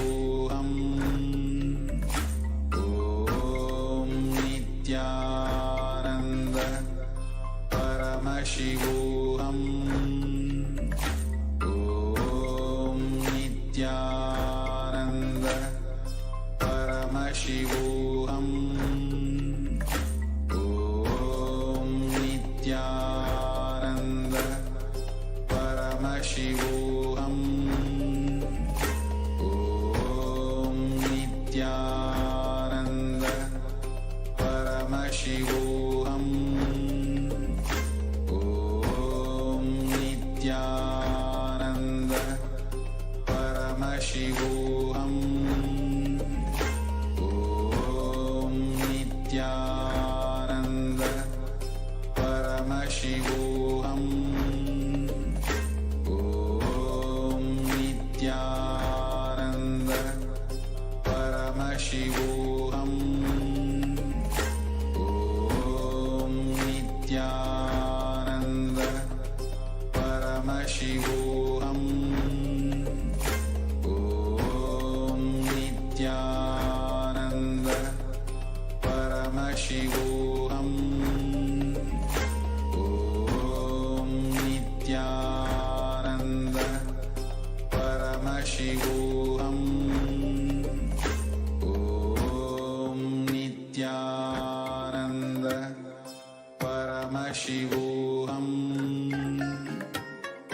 Om Nithyananda Paramashivoham. Om Nithyananda Paramashivoham. Om Nithyananda Paramashivoham. Om Nithyananda Paramashivoham. Om Nithyananda Paramashivoham. Om Nithyananda Paramashivoham. Om Nithyananda Paramashivoham. Om Nithyananda Paramashivoham. Om Nithyananda Paramashivoham. Om Nithyananda Paramashivoham. Om Nithyananda Paramashivoham. Om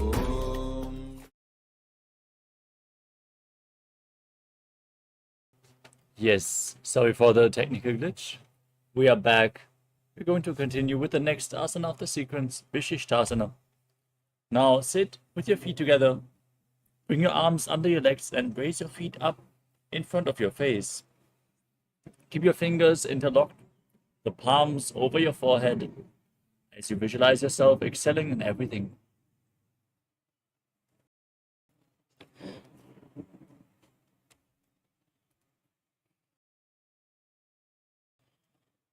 दो बगदली जोड़ी संपुट करे.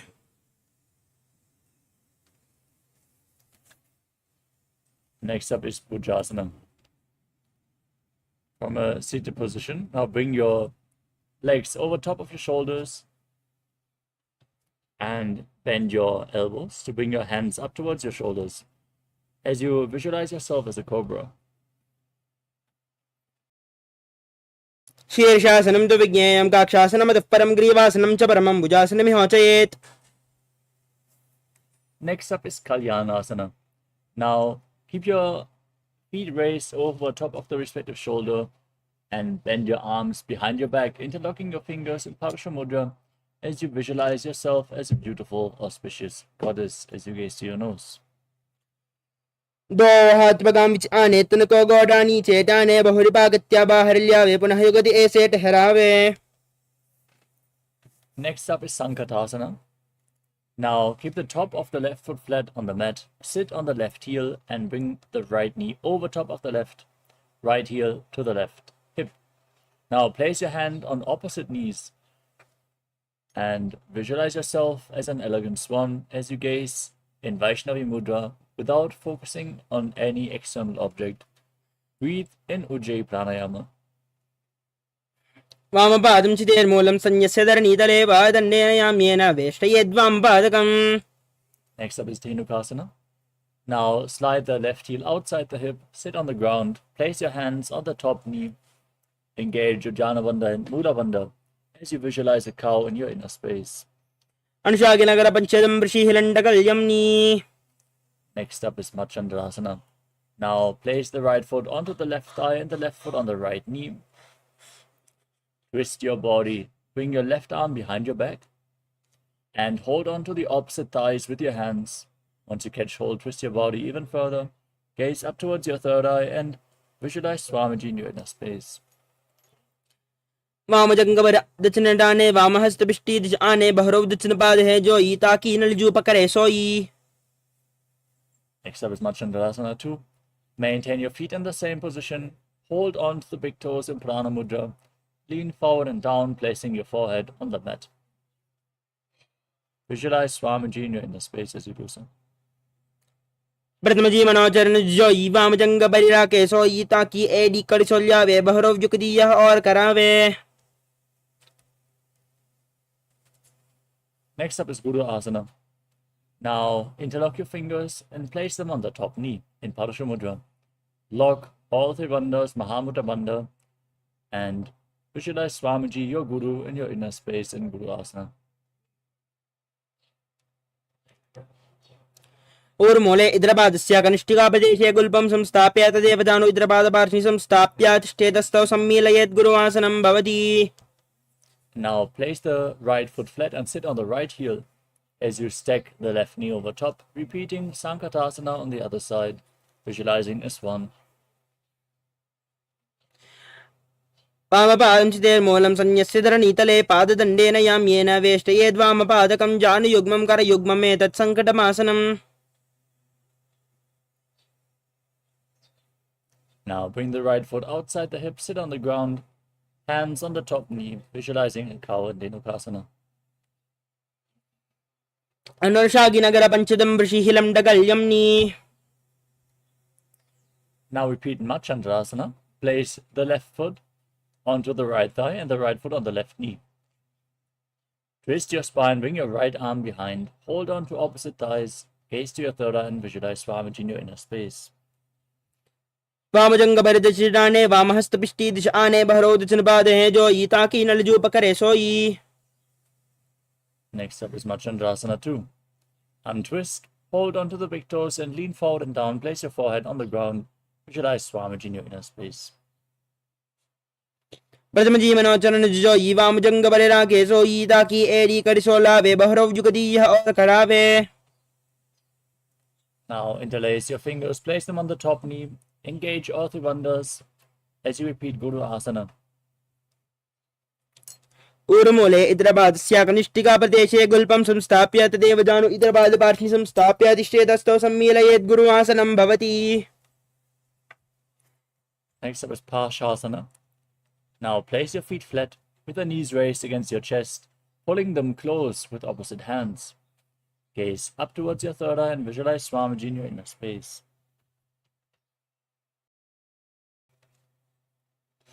पादले भूमौनिदाय जानुनि उर्सिनिदाय विपरीत हस्ताभ्याम ऊर् सहित जंगे निबध्य तिष्ठेत् प्रशासनं भवति. Now hold on to opposite wrists and pull your legs close as you bring your chin to the knees. Press your tongue upwards in Kechari Mudra as you gaze to your nose. Visualize yourself being in an abode of bliss in Bodha Shukasana. दो पगदले somebody बुपरिधरे कोरमाहिली ऐसे करे कोरमाहिली उकड़बेसे जंगा चाती अग्रनिवेसे. Next up is Kurakadasana. From the same posture, bring your arms below the knees, in between the legs. Hold on to opposite elbows, pull the knees close, gaze to your nose as you visualize Swamiji in your inner space. दो हाथ बाहर लियावे गोड़ा नीचे लेते हरावे आम्हासामा ऐसे करे आपस में इनको हनी बकरे. Next up is Sumati Asana. Maintain the hold beneath the knees, cross the right ankle over top of the left, with the toes pointing upwards as you gaze to your nose and visualize the great sage and Maharishi Sumati in Sumati Asana. मूलद्वार धरती बरिडाने दावा पग बरदच पद आने दाई पाकती कोले आवे हाथ एक Amtar तहरावे. Next up is Dandasana. Now extend your legs forward and raise your arms up above your head. Interlock your fingers and keep the wrists pointing outwards as you gaze to your nose and engage all three bandhas, visualizing Swamiji in your inner space. इदानीं गर्भिणीनां योगाभ्यासो यदा लगो सुखप्रसवलाभाय प्रोच्यते प्राक्तने पति. Next up is Arambhasana. Now lean forward and down and hold on to the big toes and Prana Mudra as you bring your head towards the knees and then start breathing in Nadi Shodhana. Inhale through one nostril and exhale through the other alternatingly. Clean your nadis as you visualize Swamiji in your space. दो पग मिलवा पसारी पगा का अंगूठा पकड़ी लाड गोड़ा लगावे. Next up is Vitukasana. Now slightly raise your knees and bring your feet a hand width apart. As you lean forward and bring your arms below the shins, holding onto your feet from the outside. Gaze to your third eye as you lean down as low as you can and visualize Swamiji in your inner space. प्रथम बेशे दो पाव बसारी कचक उर्द को करोड़ दारे. Next up is Jalandhari Pavasana. Now keep the soles of the feet together, knees opened, and bring your arms beneath the shins with the palms facing upwards, placing your nose and chin on your feet. Gaze to your nose and visualize Swamiji in your inner space. Don't forget to breathe in Ujjayi Pranayama. एरी महिला के दीजे हाथ बसारी.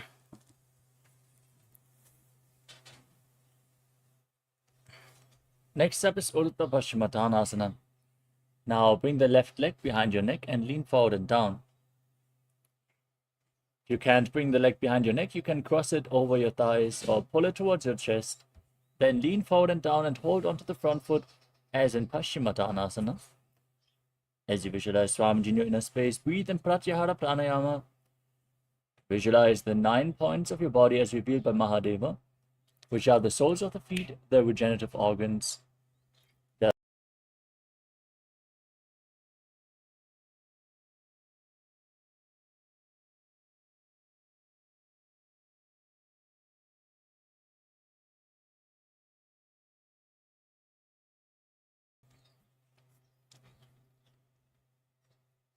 the navel, the heart, the throat, the palate of the mouth, the center of the eyebrows, the top of the forehead, and the crown of the head. Visualize the prana flowing upwards. पश्चिमदानवत् संस्थितं कृत्वा. Next up is Anantasana. Now lean back with your legs still behind your neck. Extend the opposite leg forward.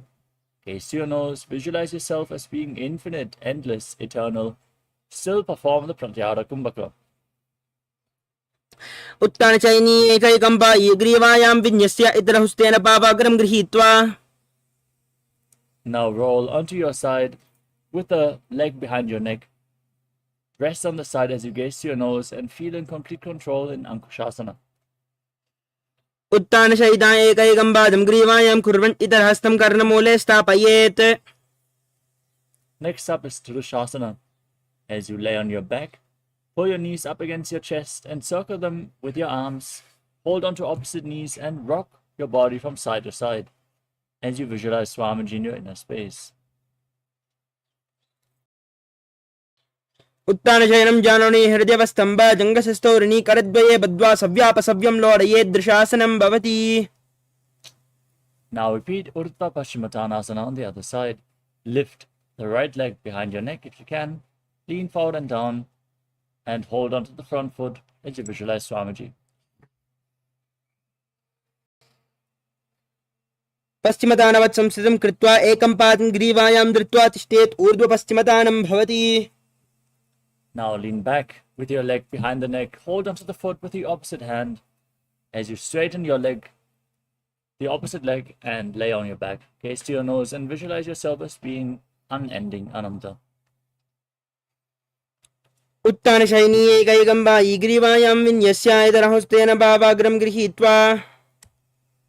Now roll onto the side of the hand holding onto the foot. Rest on your side as you gaze to your nose and feel in complete control in Ankushasana. उत्तानशयिता एकैकम्बादं ग्रीवायां कुर्वन् इतरहस्तं कर्णमूले स्थापयेत् तस्यैव हस्तस्य कुर्बरो भूमौ निधाय. Next up is Yoga Nidasana.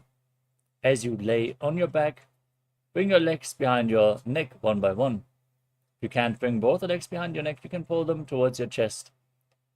Gaze to your nose and visualize Swamiji in your inner space as you visualize the prana flowing upwards within your body. पादाभ्यां वेष्टयेत् कण्ठं हस्ताभ्यां पृष्ठबन्धनं तन्मध्ये शयनं कुर्यात् योगनिद्रा सुखप्रदा. Next up is Atmaramasana. With your legs over top of the shoulders, bend your arms up and interlock the fingers behind your neck as you gaze to your nose and visualize Lord Vishnu blessing you from within. Atmaram आसन प्रतिम सुदो सोवे. The next asana is Kochikasana. As you lay on your back, now pull your knees up towards your chest. Extend your arms to the side at shoulder level. As you keep the soles facing upwards, gaze to your third eye and visualize Swamiji in your inner space. दो हाथ सीधा सा करे, तनस उबेस पा करे. From Kochikasana, we enter into Jatara Parivritti. Keep your arms extended to the side, the knees pulled against your chest, and then drop one knee down to the side, extend the opposite leg down. This is the first step. Then bring both knees bent to the side. This is the second step. Then extend both legs to the side, hold onto the feet and gaze in the opposite direction. Third step. Visualize Swamiji perform the Mula Bandha, and now return to the center as we repeat all the 3 steps on the other side as well. Bend one knee, keep the other knee extended. Bend both knees to the side. Extend both legs to the side. Hold the feet and gaze away from the feet. परिवृत्तिक कोक्षिबाहि त्रिदाहि परिकीर्तकं बद्धकोणं सप्तकोणं ऊर्ध्वकोणमदापि च. Next up is Dviparapitam.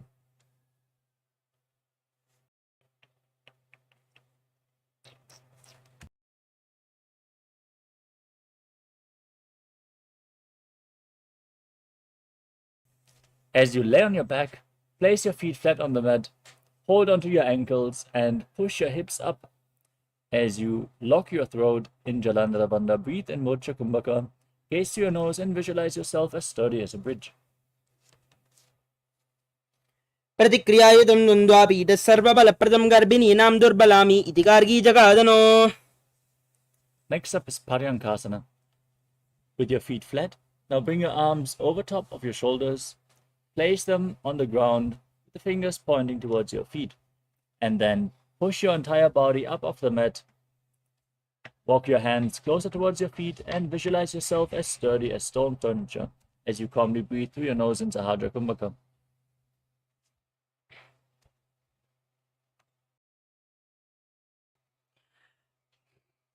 उत्तानशयनं हस्ततलाभ्यां भूमिम् अवष्टभ्यपादतलाभ्यां भूमिं दत्त्वा नाभिप्रदेशम् ऊर्ध्वं कुर्यात् पर्यङ्कासनं भवति. Now lay down on your back. Pull your knees up against your chest. Hold on to the respective shoulders with your hands and rotate your hips in a circular motion as you visualize yourself as a dog playfully rolling around on its back in Shvotanasana. श्रोत्तानवच्छंसितं कृत्वा जानुद्वयं सम्मील्य नाभौ आनीय हस्ताभ्यां कन्दरां बद्ध्वा भामये श्वत्तानं भवति. The next asana is Viparita Karani. Now, as you lay on your back, keep your arms flat and raise your legs up straight. Keep your palms on the mat for support. As you move your legs in a circular motion, visualizing Swamiji in your inner space. अदविपरीतकर्णी मुद्रा भूतले सुश्रौ दत्त्वा. Now stop the movement of your legs. Be stable in Viparita Karani too as you visualize Swamiji. करणी विपरीताख्या सर्वादिव्याधिनाशिनी नित्यम् अभ्यासयुक्तस्य जाठराग्निविवर्धनी. Next up is Langalasana. You can lower your legs down. Then kick your hips up and bring your feet over top of your head, toes touching the ground above you. Now interlock your fingers behind your back. Place your hands on the mat in Parusha Mudra as you visualize yourself as a plow in Langalasana. ग्रीवाकण्ठेन भूमिं विस्तम्भा पादाग्रद्वयम् ऊर्ध्वमुन्नयेत् नरकासनं भवति. नरकासने स्थित्वा नासिकाप्रदेशेन भूमौ पृष्ठे संस्थाप्य हस्तद्वयं सम्मील्य लम्बीकृत्य ग्रीवाकण्ठेन भूमिं स्पृष्ट्ये लाङ्गलासनं भवति.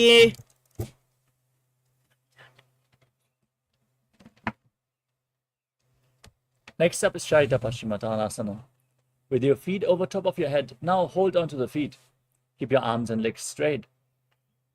Engage Jalandhara Bandha and Mula Bandha. Breathe in Murcha Kumbhaka. This is one of the 84 different asanas revealed directly by Paramashiva himself.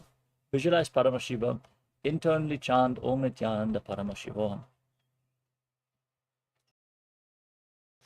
उत्तानं शयित्वात् कुर्वीत शयितपश्चिमदानकम्. Next up is Supta Konasana. From the same posture, now bring your hips over top of the shoulder level and open your legs wide. Place the toes on the ground and visualize Swamiji in your inner space in Supta Konasana. परिवृत्ते कोक्षिबाहि त्रिदाहि परिकीर्तकं बद्धकोणं सुप्तकोणं मूर्धकोणमतापि च. Next up is Chakrasana. Now bring your feet back together, hold onto the ankles of your feet, and then roll onto your back, visualizing yourself as a chakra, a wheel in Chakrasana. शवासनस्तद्वौ पादौ कुर्यान्मस्तकतः परौ व्युत्क्रमेण ततः शीघ्रम् एतच्च सर्वस्य साधनम्.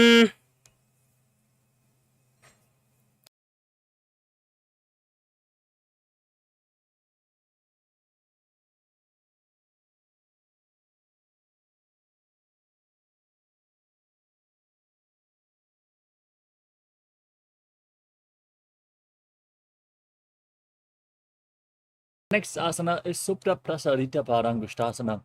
As you lay on your back, raise your legs up vertically and hold onto the big toes in Prana Mudra. Then open your legs wide to the side and visualize Swamiji in your inner space.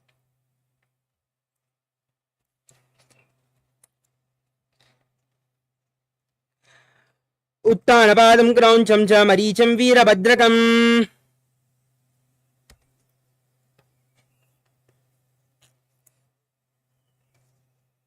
Now join your feet back together above your body. Keep holding on to the big toes.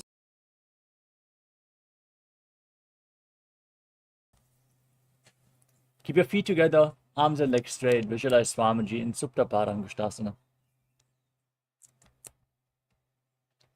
उत्तानपादं क्रौञ्चं च मरीचं वीरभद्रकं नटराजं त्रिकोणं च सुप्ताङ्गुष्ठप्रसारणे. Now from Supta Parangushtasana, cross your legs into Padmasana and lay down on your back. Bring your arms above your head. Hold on to opposite elbows with your hands. As you gaze to your nose and visualize Matsya, the fish avatar of Lord Vishnu, in Matsyasana. मुक्तपद्मासनं कृत्वा उत्तानशयनाच्चरे कूर्पराभ्यां शिरो वेत्स्य मत्स्यासनं तु रोगः.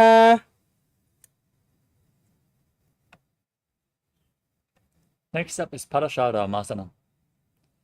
As you lay on your back with your legs in Padmasana, place the backside of the right palm on top of the left. Keep the palms facing up, gaze to your nose, and visualize Lord Rama in your inner space. प्रथमकरे पद्मासन आचे सुदोषो वेबु परिपाचे गोड़ा अर्जंगाए दो वुबुसो लगिता राशे सोई.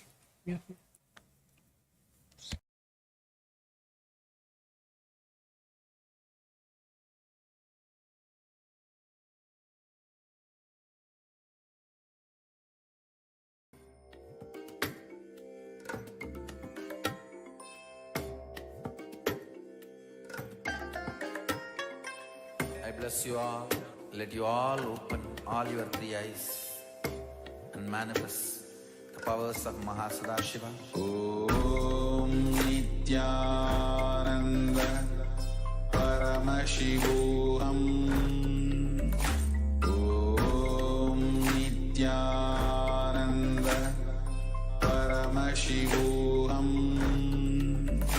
Om Nithyananda Paramashivoham. Om Nithyananda Paramashivoham. Om Nithyananda Paramashivoham.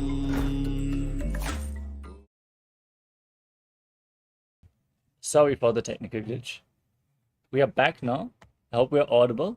Let us continue with the next asana of the sequence, which is Sarvangasana.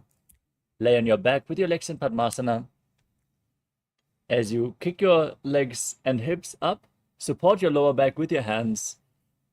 Keep your body sturdy. As you lock your throat in Jalandhara Bandha, gaze to your nose and visualize Swamiji in your inner space in Sarvangasana. अथवा क्षेत्रसंक्षेपात् सर्वाङ्गासनमुत्तमं यत्कृत्वा योगनिपुनो विद्याभिः पण्डितो यदा. Next up is Vrishchikasana. Now bring one foot to the opposite thigh and pull the opposite knee against your chest. Extend your arms up above your head, hook your fingers forward as you gaze to your third eye and visualize yourself as a scorpion. प्रथमशयन सूदो शीशके shaky संधि सुदाके. Now place the other foot on the opposite thigh. Repeat Vrishchikasana on the other side. प्रथमशयन सूदो शीशके shaky संधि सुदाके. The next asana is Vrishaparakshipasana. As you interlock your fingers behind your neck, extend your legs straight and lift them off the ground. Keep them off the mat as you alternate, bringing your knees in towards your chest, back and forth. Visualize Swamiji in your inner space and breathe calmly in Sahadra Kumbhaka as you do so. उत्तानशयनं कृत्वा अनुलम्ब्य स्कन्दरां बद्ध्वा कूर्परो मिलित्वा नितम्बेन भूमिं स्पृष्ट्वा. Next up is Maruttanasana. Now keep your arms flat next to your hip and alternate touching your ears with your respective knees as you visualize Swamiji in your inner space. श्वत्तान संस्थिति कृत्वा जानुद्वयं पर्यायेन कर्णयोः संस्पृशेत् मरोत्तानं भवति. Next up is Vrikasana. As you lay on your back, now place your feet flat, then stand up and lay back down again and again as you visualize yourself as a wolf.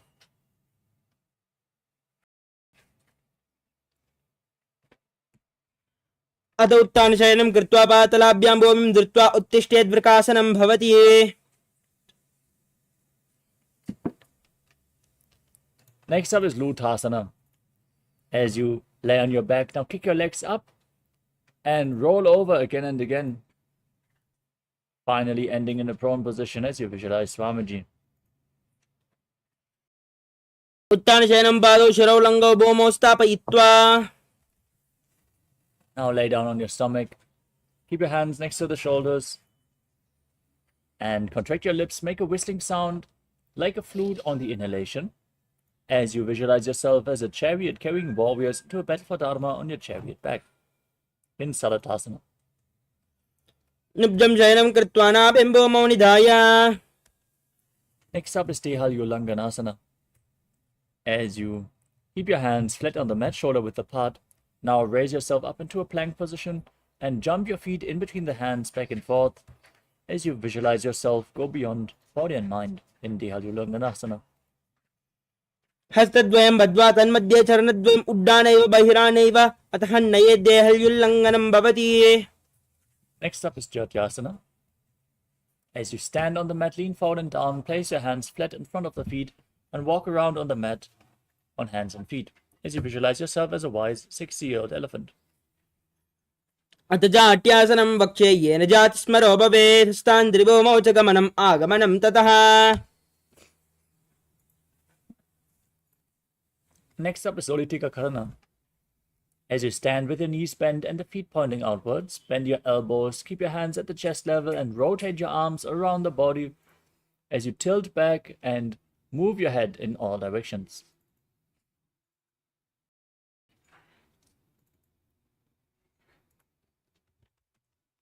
The next asana is Sadapasana.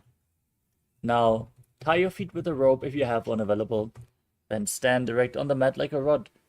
Keep your arms close to your body, hands on the thighs, and visualize your Kundalini Devi raising and curling upwards around your body.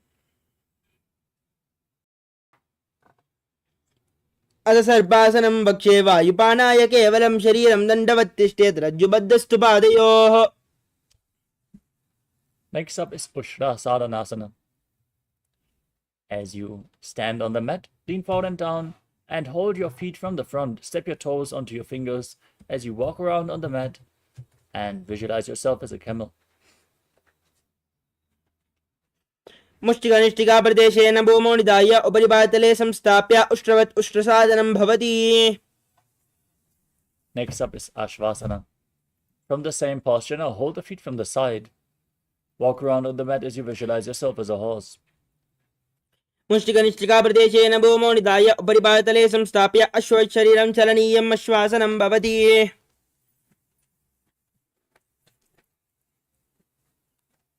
Next up is Kapota Nitakasana.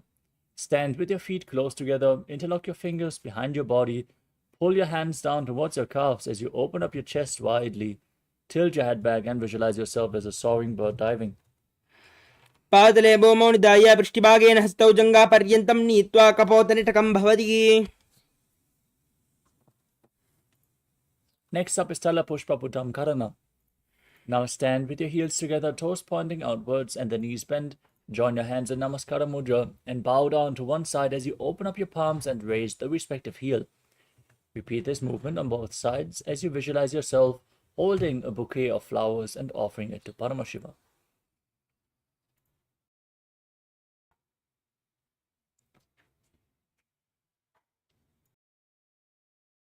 Next up is Khadgasana. As you stand on the mat, visualize yourself as a rhinoceros and gaze to the tip of your nose. Then lay down on your stomach, jump your feet toward the hands and stand back up. Join your hands in Namaskara Mudra, resembling the horn of the rhinoceros.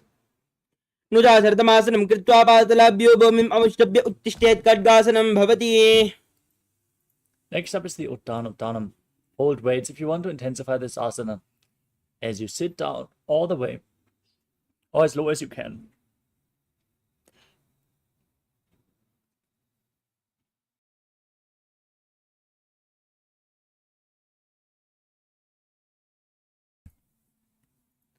पुनः पुनः उत्थातव्यम् आसितव्यम् इति उत्थानोत्थानं भवति.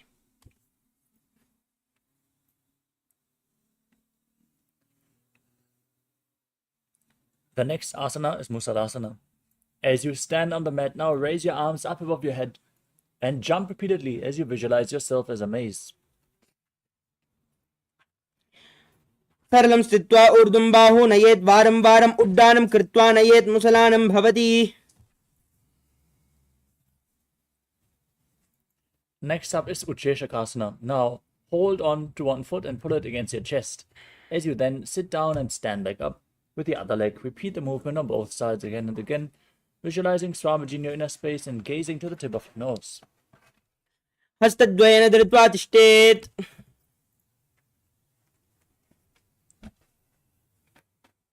Next up is the Parshva Janukarana. Now stand on the mat and keep one foot pointing outwards as you bend the respective knee and raise the other knee against your chest and circle the raised knee with your arm, placing the hand in a fist and the opposite hand on the inner respective thigh with the fingers pointing inwards.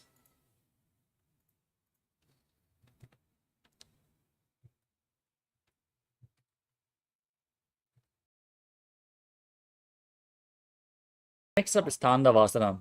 You can hold weights if you want to intensify this asana. Now, extend your arms forward and extend one leg as you visualize yourself fiercely dancing as Lord Shiva. Sit down and stand back up.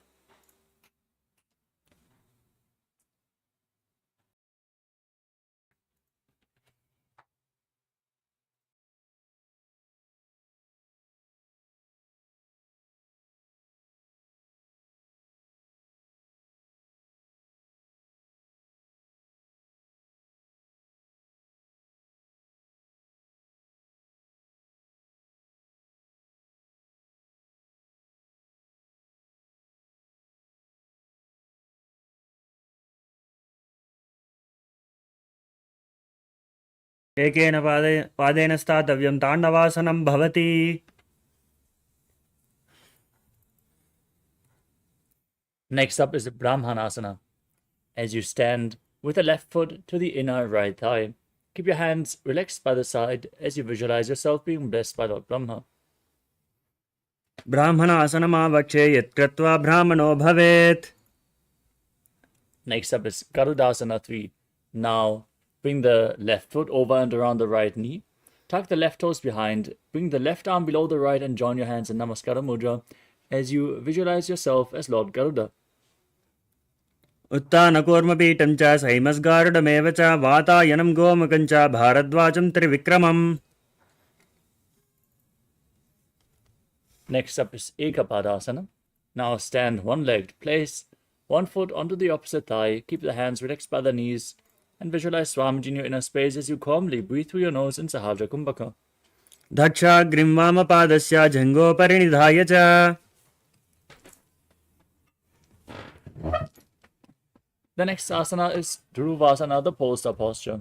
Now hold on to the left big toe and extend the left leg out to the side. As you quickly rotate on the standing leg, visualize yourself as the North Poster. एकेन हस्तेन दण्डरूपस्य एकस्य पादस्याग्रं धृत्वा. Next up is Trivikramasana. Now raise the left leg behind your neck and perform the 3 steps of Lord Vishnu as you stand up. Then sit down and stand back up. You can hold on to a solid object for balance. You can't bring the leg behind your neck. You can bring it towards your chest. ग्रीवायां पादं संस्थाप्य. Now repeat Parshvajanukarana on the other side. Pull the other knee against your chest. Keep the hand in a fist, the other fingers pointing inwards.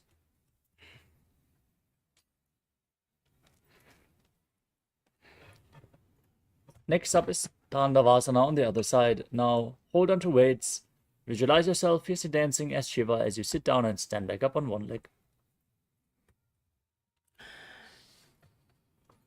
एकेन पादेन स्थातव्यं ताण्डवासनं भवति. Next up is Brahmanasana on the other side.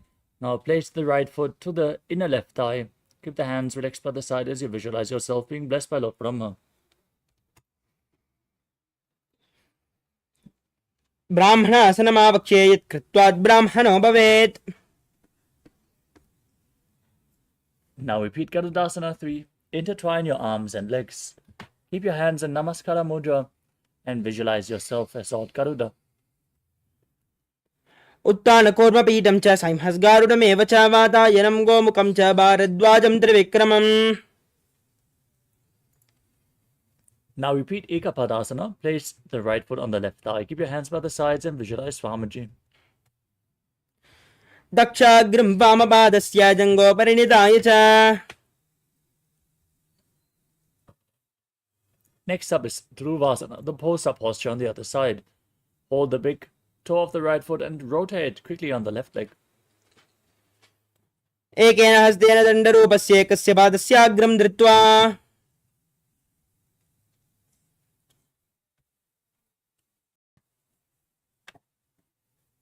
Next up is Trivikramasana on the other side. Now bring the other leg behind your neck. Sit down all the way and stand back up as you visualize Lord Vishnu.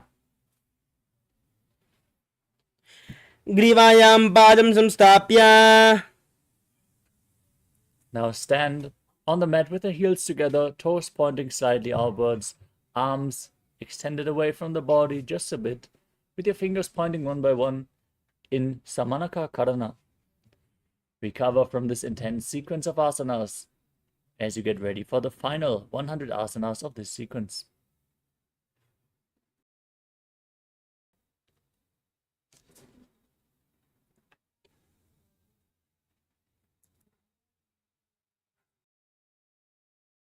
Starting off with Gorak Anjali Asana. Now, squat down and bring your arms between the legs, interlock the fingers in Parashu Mudra, and as you squat down all the way, bring your locked fingers towards the navel. As you visualize the great sage Goraknath, founder of the Natha Yoga Hindu Sampradaya, breathe in Jiva Chala Kumbhaka. Inhale all the way and hold your breath, and then freely move the retained breath up and down and through the limbs of your body by the force of your will. प्रथमहि बोहोय बाहुरीनी च उपनिहोवे.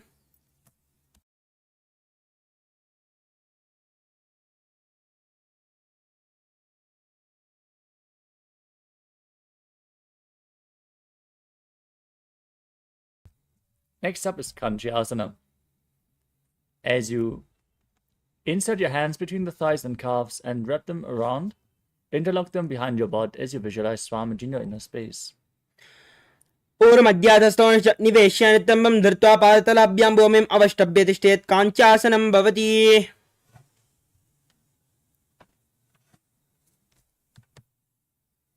Next up is Bhaidu Asana. Now, squat down all the way and keep your heels close to the perineum as you interlock your fingers behind your back and gaze to your navel, visualizing Bhagavan Kala Bhairava, the Lord of Time. दो बगा की ताल की माहिली कौर मिलावे पना पानी हुकड़ मड़ू में से. Next up is Varahasana. As you squat down all the way with your feet flat, bring your hands behind your back, behind your neck with the fingers pointing downward in Anjali Mudra. Now keep your elbows close to your head, your upper back straight as you gaze to your nose and visualize yourself as Varaha, the boar avatar of Lord Vishnu. पगतली की माहिली कौर मिलावे पना पानी हुकड़ बेसे. Next up is Prapittasana. As you keep your heels touching and the toes apart, hold onto the big toes in Prana Mudra and raise up to the same level as your knees with your hips. Visualize Swamiji in your inner space in Prapittasana. अत उद्दान आसनानि पार्श्विद्वय सम्मिल्य स्थित्वा नितम्बं जानप्रदेश आनीये तिष्ठेत् प्रपीडासनं भवति. Next up is Bakasana. Now place your hands flat on the ground, shoulder width apart, and bring your knees onto your arms close to your armpits. Lean forward and down, find balance. Lift your feet off the mat as you visualize yourself as a crow.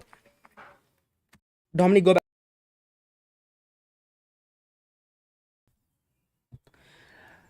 हस्ताभ्याम् अमरिमवष्टं जानद्वयं नाभो सम्मूल्य जङ्गुरी संस्थाप्य.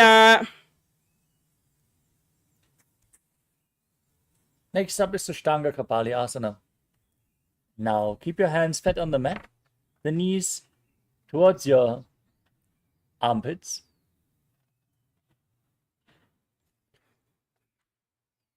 As you place your head on the mat and then raise your legs up.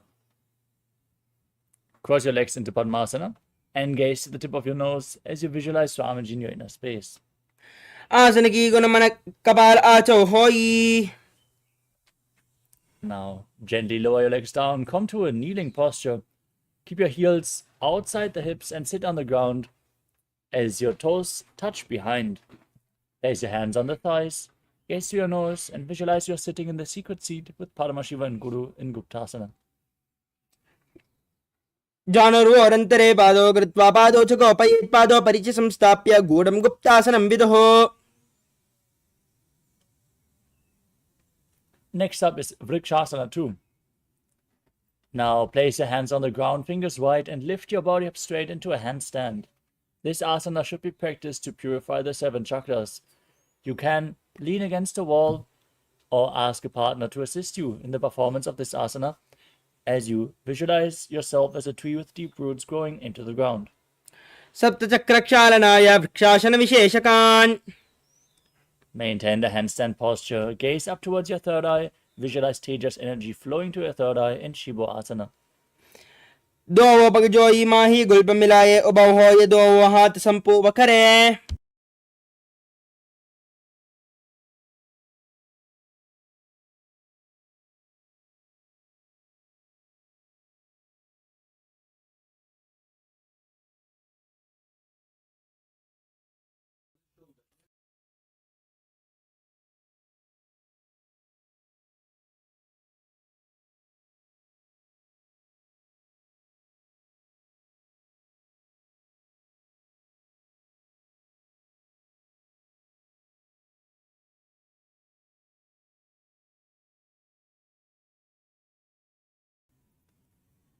Now, place your hands flat on the mat and come to a plank position. Extend your legs back and lower your body down all the way as you push your body back up again and again, visualizing yourself as a fish in Matsyasana 2. निब्जं शयनं कोर्परो पार्श्वभागायां मृड्वाकृत्य हस्तदलाभ्यां भूमिम् अवष्टभ्य वारं वारम् उड्डानं कुर्यात् मत्स्यासनं भवति. Now lay down on your stomach, place your hands on the hips and raise your chest from left to right, visualize and move your body like a snake in Sadapasana too. निब्जं शयनं कृत्वा हस्तौ नितम्बं संस्थाप्य पादौ दिगीकृत्य सम्मील्य उरसगन्तव्यं सर्पासनं भवति. Next up is Niralambanasana. Now place your elbows on the ground in front of you. Keep your hands in Padma Mudra, the lotus mudra, with your thumbs and little fingers touching. As you rest your chin on your hands, point the toes back, feel self-supported and completely independent. कराभ्यां पङ्कजं कृत्वा तिष्ठेत् कोर्परया सुधीमुखमुन्नमनुच्चायि निरालम्बनमासनम्. Next up is Chaturasana. Now place your hands flat on the mat and bend your knees to bring your feet up. As you straighten your arms and bring your upper back close to the feet, tilt your head back and visualize yourself as an umbrella protecting your guru from the sun rays. अर्ध्यासनमस्थित्वा हस्ततलाभ्यां भूमिम् अवष्टभ्यमुन्नया चत्रासनं भवति. Next up is Vajrasana. Now keep your feet flat and sit on your heels. Lean forward and down, place your palms and your forehead on the ground with your arms extended. Gaze to your nose as you visualize yourself as the weapon of Indra, Vajra, symbolizing indestructibility. इदानीं गर्भिणीनां योगाभ्यासो यथा लघु सुखप्रसवलाभाय प्रोच्यते प्राक्तने पति.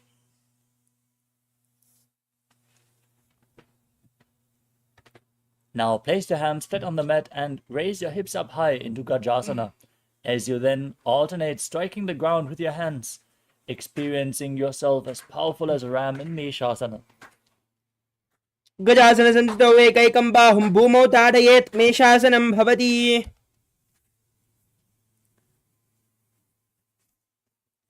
The next asana is Ajjasana. From Gajasana position, now raise your legs up and then slowly lower your face towards the ground as you feel unborn, existing for all eternity.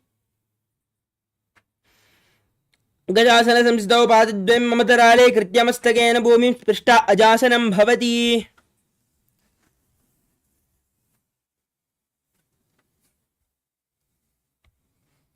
The next asana is Sthanantarasana.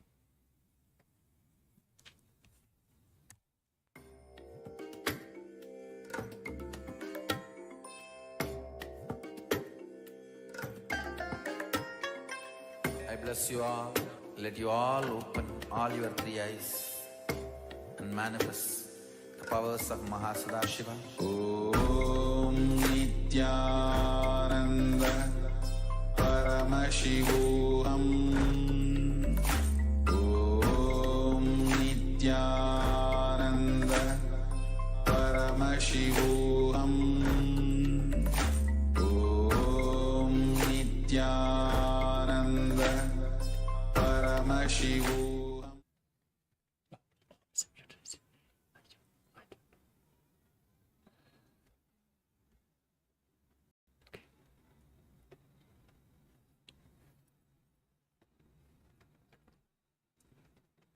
Sorry for the technical glitch.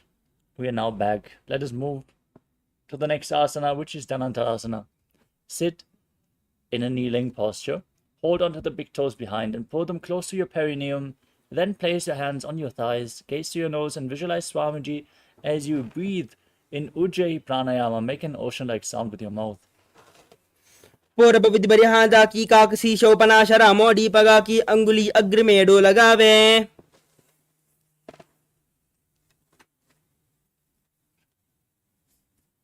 Now, we move on to the Angamotanam. Interlock your fingers in front and move your arms left, right, up, down in all directions. Give massage to various different joints and muscles of your body as you then repeat the movement behind your back as well in the Angamotanam. हस्तयोर अंगुलिर्बद्ध्वा हस्तयोर मध्यात् सर्वम् अमंगम निक्षिप्य तिष्ठेत् अंगमोत्तनम्.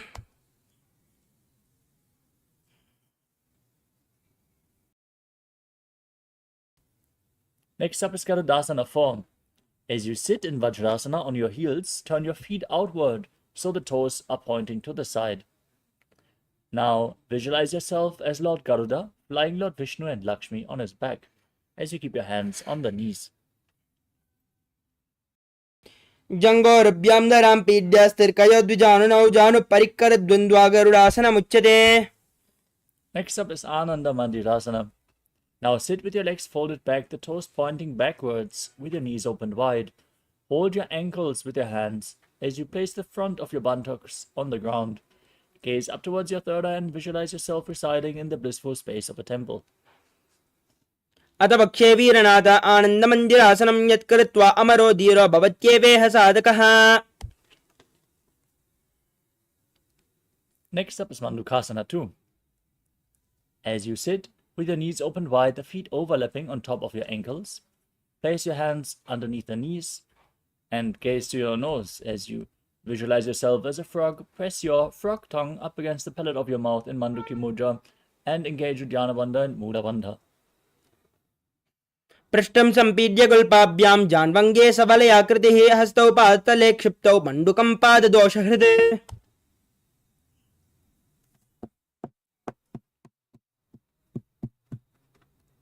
Next up is Narasimhasana. Now tuck your toes and sit on the raised heels. Place your palms on the ground in front of you with the thumbs touching. Gaze to your nose, stick out your tongue and exhale forcefully again and again as you visualize Narasimha, the Lion Man avatar of Lord Vishnu. दो बनापानि होय वेश एडिमीलर गुणा निवेशे स्म शरीर नीका ठहरावे NASA अग्रदृष्टिकोल्याभे. Next up is Pishlakasana. As you sit on raised heels, cover your mouth and nose with your hands cupped over top. Bring your thumbs underneath the teeth and close your mouth as you inhale through the right nostril and exhale through your mouth in Pishlaka Pranayama. Gaze to your nose and visualize yourself as Devi presiding over all your fears.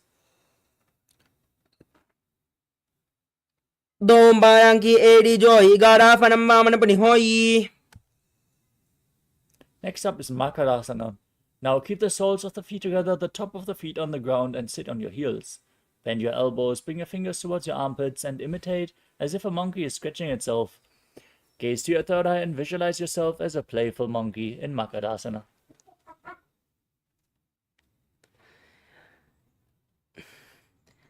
दो पगिदली संबुड आने तिनके पिष्टि भूमि परिटाने मूलद्वार एड्यां बरल्यावे मूढ़ा हाथ ऊंचा ठहरावे.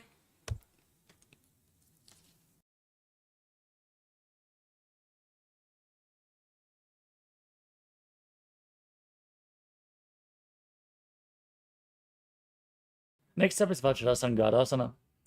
Now stand on your toes, keep the soles of the feet together and your knees open wide, lifted off the ground. As you hold onto opposite elbows behind your back, gaze to your nose and embody diamond leg strength for yourself and your Sangha, your spiritual community in Vajrasangarasana. प्रथम बना पाए होय जैसे दो वेद गोड़ा निवेशे गोड़ा उबारा खेथीरा आड़े Y पसारे दीरा. Next up is Kanjanasana. Now keep your toes down, ankles crossed behind, and sit on your heels. Place your palms on the mat to the side of your body. Now gaze to the nose as you visualize perfect health beyond any and all physical or mental ailments. Engage Uddiyana Bandha, the stomach lock, and Mula Bandha, the root lock. कञ्जनासनम् आवक्ष्ये यत् कृत्वा सुस्थिरो भवेत् पृष्ठे पादद्वयं बद्ध्वा हस्तो भौमौ प्रधारयेत्. Next up is Kurmasana.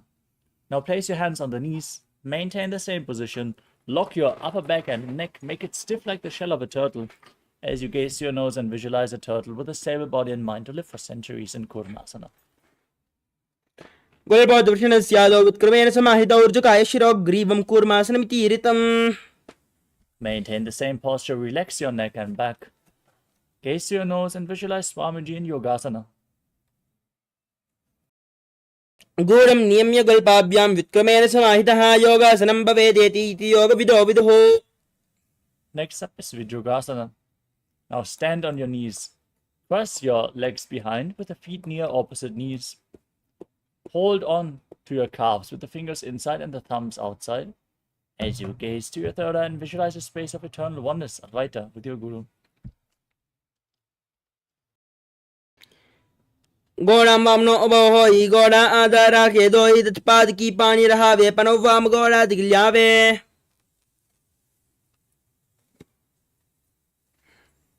Next up is Ustrasana 2.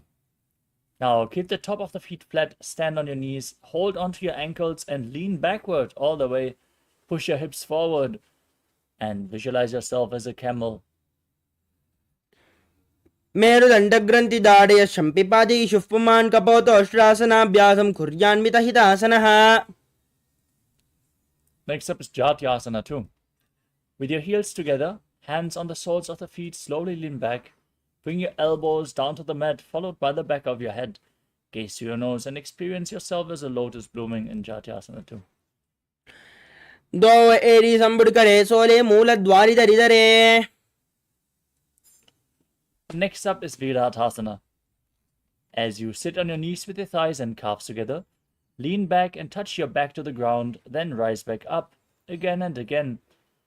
Visualize the healing and liberation of all causal subtle forms of your body as you gaze to your nose in Viratasana. जङ्गाप्ति भूमो निधाय जङ्गोदरयोः ऊर्णि संस्थाप्य पृष्ठिवं संवारं वारं स्पृशेत् विराटासनं भवति.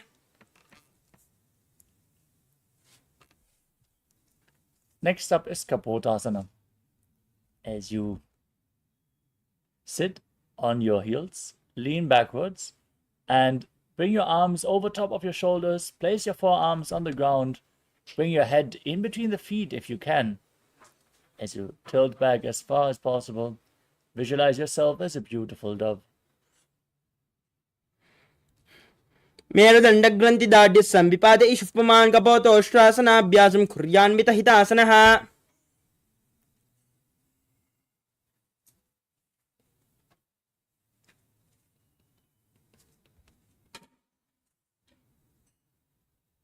Next up is Vadasana. Now stand on your knees with the toes tucked behind. Hold on to opposite arms and gaze to your nose. As you enter the boon-fulfilling posture, receive your boon from Paramashiva in Vadasana as you internally chant Om Nithyananda Paramashivoham.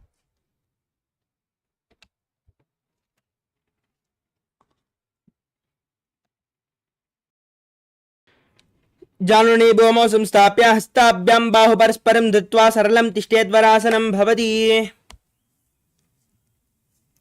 Next up is Varahasana 2. As you keep your toes tucked, place your perineum on the raised heels, lean forward and down, bring your forearms to the mat, and rest your head on your hands. As you visualize yourself as a boar, one of the 10 incarnations of Mahavishnu. सूर्यं चन्द्रं वेदनानि कथयन्ते कूर्परो भूमौ स्थापयित्वा.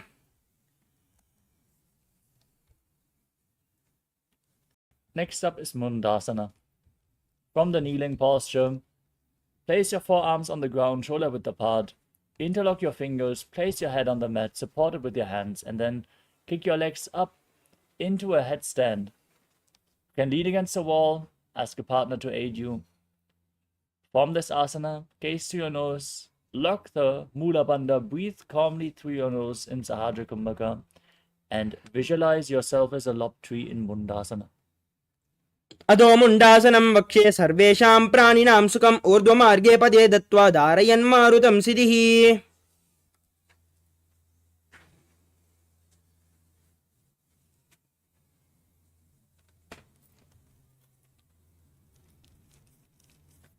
Next up is Andhasana. Now come to a kneeling posture with your feet flat. Lean forward and down, bring your head in between the knees. Hold your head with both hands, the elbows outside the knees. As you inhale through your nose in Sahadra Kumbhaka and then exhale through your mouth in this asana. Gaze to the tip of the nose and visualize Swamiji in your inner space. प्रथम बगितली समठहरावे कोरमाहिली उभय मिलावे पनापानि हो करबे से दोवे रिगूढ़ा निवेशे.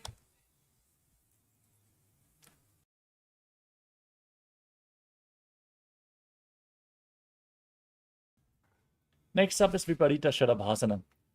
As you lay down on your stomach, hold on to weights if you want to intensify this asana, and extend your arms up above your head, then lifting your arms, upper body, and legs off the ground completely, visualizing yourself as a locust. शलभासन भेदाश्च नतभेरुण्ड नामके गन्धभेरुण्ड सहिते शीर्षदण्डासनं ददा. Next up is Kapalasana. Now keep your hands next to the hips and place your forehead on the ground. As you then raise your legs up off the mat, visualize yourself as a skull representing the mind with purified thoughts and the strong will to attain enlightenment in Kapalasana, the skull posture. कपालं भूमोनिधाय ऊर्ध्वं पादो नयेत् कपालासनं भवति.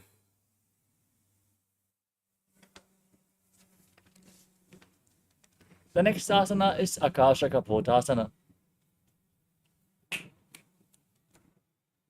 Now, keep your arms next to the hips and raise your legs up above your body.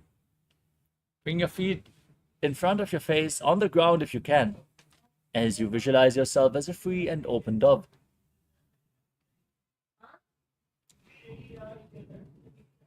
उष्ट्रासने स्थित्वा चरणौ भूमेरुत्थाप्य मस्तकोपरि नीत्वा पृष्ठपादेशेन भूमौ स्थापयेत् आकाशकपोतं भवति. Next up is Chatakasana. Now sit in a kneeling posture and place your forearms on the ground in front of the knees. Bring your navel to the knees and visualize yourself as a sparrow. कोर्परापर्यन्तौ हस्तौ दरामविष्टभ्यजानुनी नाभो संकुच्य तिष्ठेतं चरकासनं भवति. Next up is Vrishikasana too. From this posture with your forearms on the ground, now raise your hips and legs up, kicking your legs above the body. Try to touch your head with your feet as you bend your back. Balance on your arms as you visualize yourself as a scorpion in Vrishikasana too. यश्चैव पुच्छः प्रतिमाङ्घ्रिपार्ष्णि धृत्वा सुशीर्षे च मुखं विदार्यकौ. Next up is Vrishasana, the bull posture. Now, place your perineum on the right heel as you keep the left foot outside the hip. Place your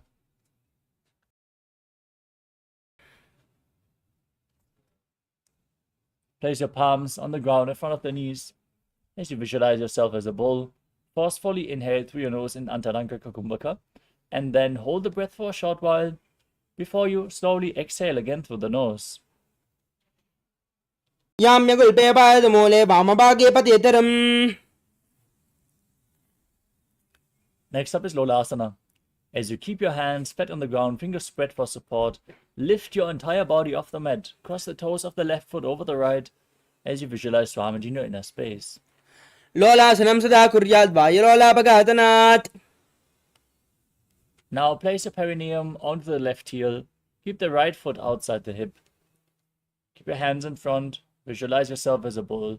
In Vrishasana on the other side. याम्यगुल्पे पादमूले वामभागे पतेतरम्. Next up is Balagunasana. Now tuck the left toes and sit on the raised left heel as you place the right foot flat. Keep your hands on the respective knees and visualize Balaguna. आसन गौगण जल विकार जाई. Next up is Grahasana. As you stand up, bring your arms in between the legs and thighs and hold onto your ankles from the outside as you squat down all the way. Visualize yourself as the entire planet as you do so.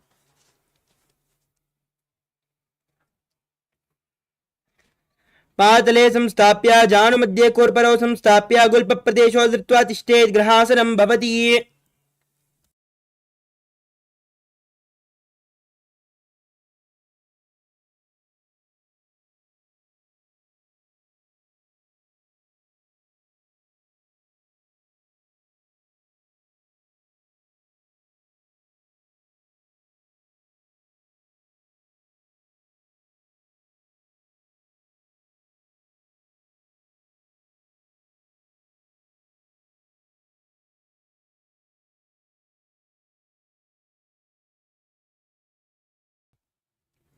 Now repeat Balagunasana on the other side. As you sit down on the raised right heel with the left foot flat, knee raised, hands on the knees, visualizing Balagunahai, one of the 84 siddhas in your inner space. आसन गौगण जल विकार जाई. Next up is Utkatasana. Now you can hold on to weights if you want to intensify this asana. As you sit on your raised heels with the toes tucked, the knees raised off the ground, hands on the thighs, visualize Swamiji in your inner space.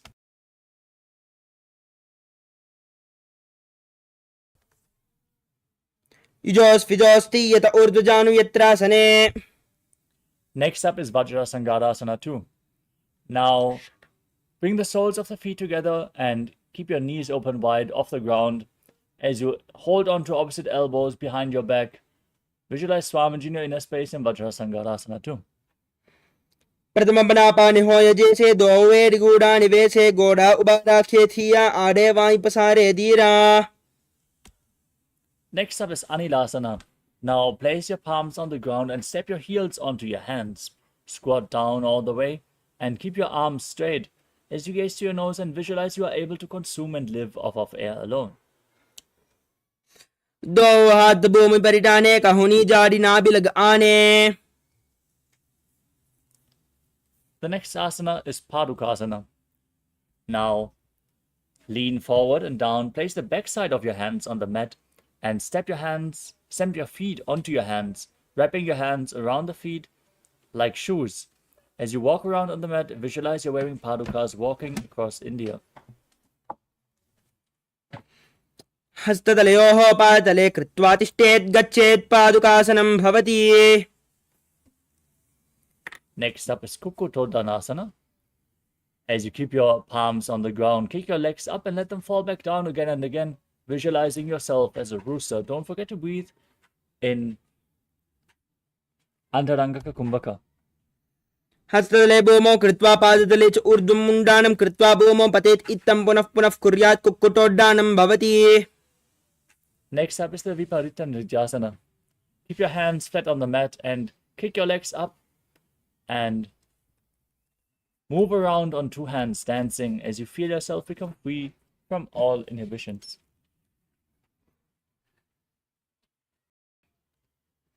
हस्ततलाभ्यां भूमिम् अवष्टभ्य ऊर्ध्वं पादाग्रे कुर्वन् हस्ततलाभ्यां नर्तनं कर्तव्यं विपरीतनृत्यं भवति. Next up is Kunjarasana. As you keep your feet separated, place one palm down on the mat, keep the arms straight and hold your head with the other hand as you visualize Swamiji in your inner space. अथ वक्ष्ये महादेव कुञ्जरासनमुत्तमं करेण ऐकेन पादाभ्यां भूमौ तिष्ठेत् शिरः करः.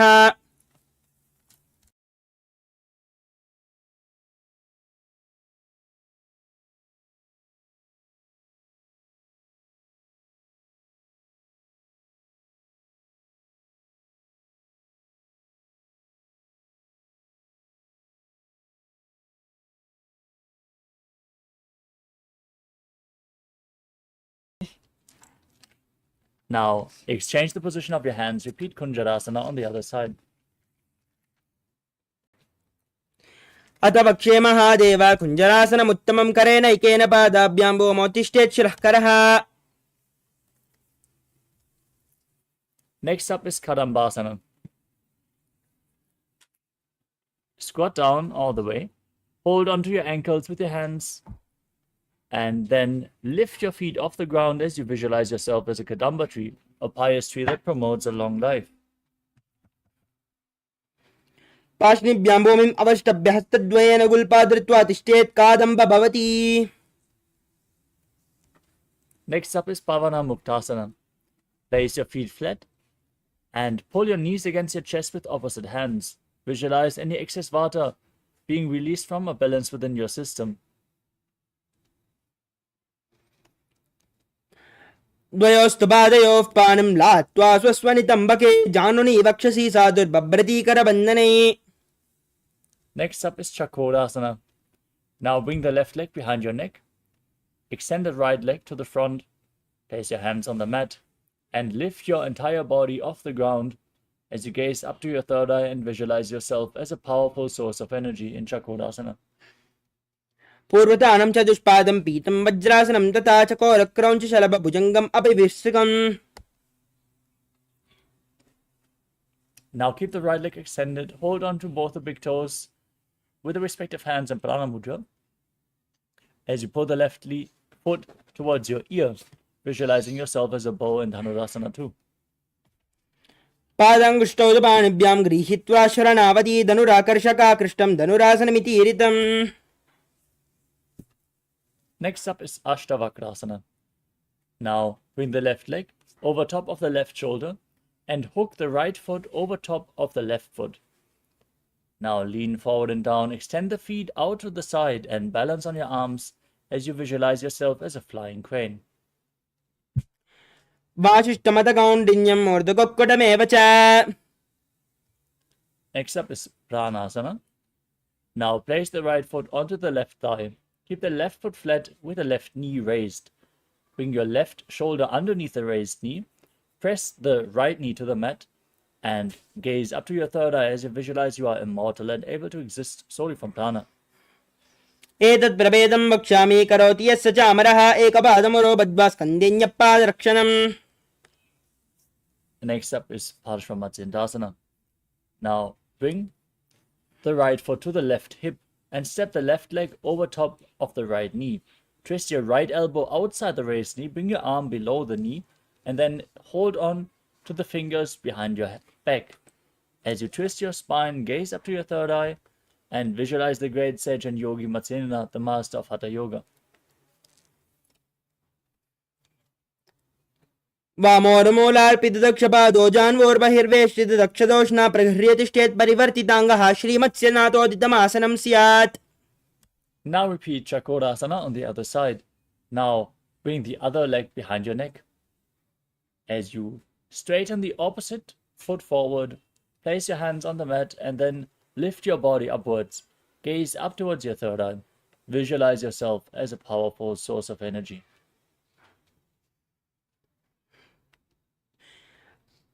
पूर्वतानं चतुष्पादं पीतं वज्रासनं तथा.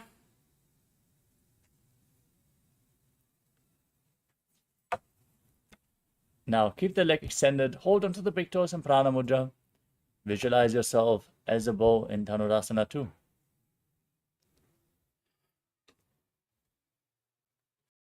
पादाङ्गुष्ठौ तु पाणिभ्यां गृहीत्वा शरणावधि धनुराकर्षकाकृष्टं धनुरासन्मितीरितम्. Now repeat Ashtavakrasana on the other side. Bring the right leg over the right shoulder, left foot over the right, extend the legs out to the side, lean forward and down. Balance on your arms as you visualize yourself as a flying crane. वासिष्ठमतकौण्डिन्यम् ऊर्ध्वकुक्कुटमेव च अष्टावक्रमतोत्थानं मयूरं सेतुबन्धनम्.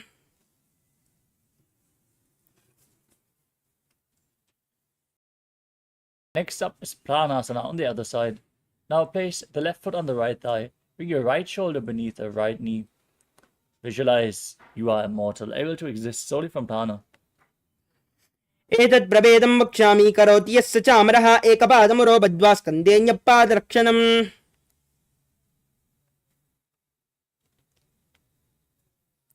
Next up is Parshvamatsindasana on the other side. Now bring the left heel outside the right hip. Step the right foot over top of the left knee.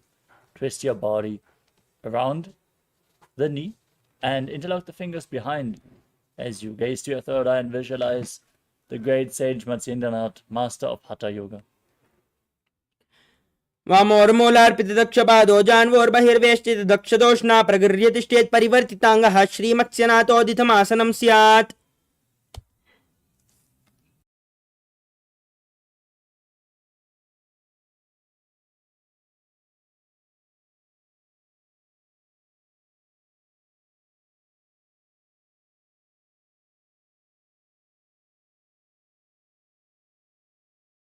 Next up is Ardha Paschimottanasana. Now press your perineum with the left heel as you keep the right leg extended forward. Lean forward and down and hold onto the front foot with both hands as in Paschimottanasana. As you perform the Jivachala Kumbhaka, inhale all the way, hold your breath and move it up and down within your body by the force of your will, visualizing Swamiji in Ardha Paschimottanasana. एकं पादं प्रसार्य एकं पादस्य पार्श्विनाश्विनी. Next up is Groundshasana. Now bring the left foot outside the hip, hold on to the right foot and raise it up in front of your face as you visualize yourself as a crane. वासिष्ठमतकौण्डिन्यम् ऊर्ध्वकुक्कुटमेव च अष्टावक्रमतोत्थानं मयूरं सेतुबन्धनम्. Now extend the other leg forward. Press your perineum with the opposite heel. Repeat Ardha Paschimottanasana on the other side. एकं पादं प्रसार्य एकं पादस्य पार्श्विनाश्विनी.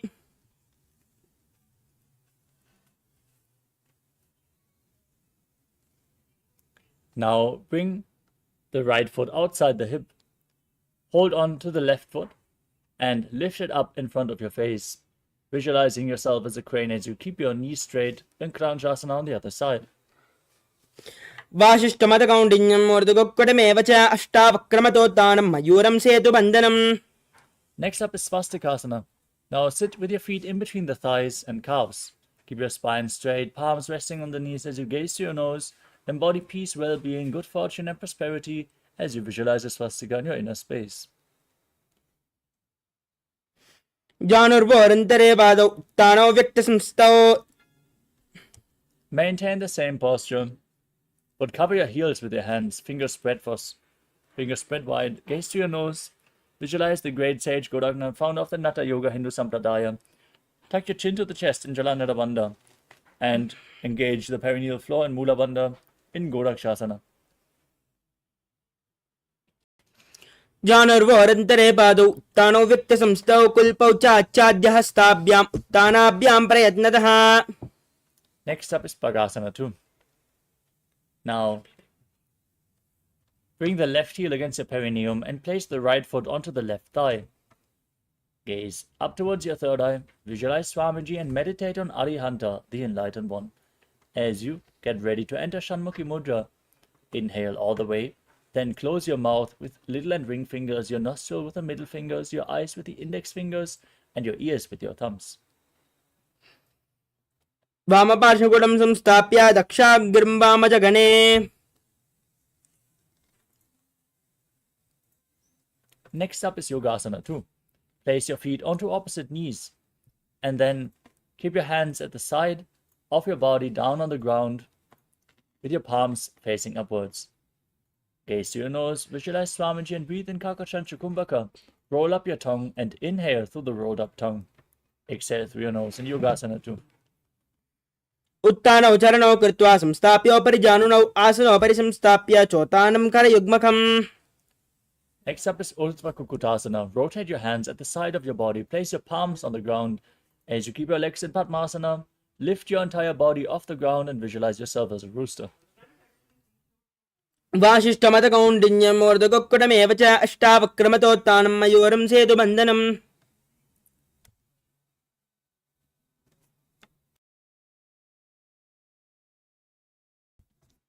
Next up is Siddhartha-asana.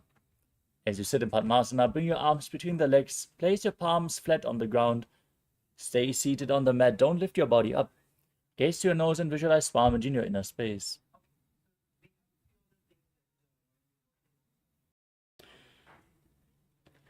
प्रथम पद्मासन को करे घोड़ा हस्त दो संधिधायके.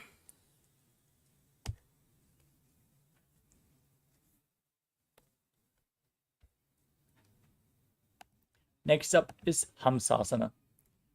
With your hands flat on the mat now, push your entire body off the ground with your legs in Padmasana.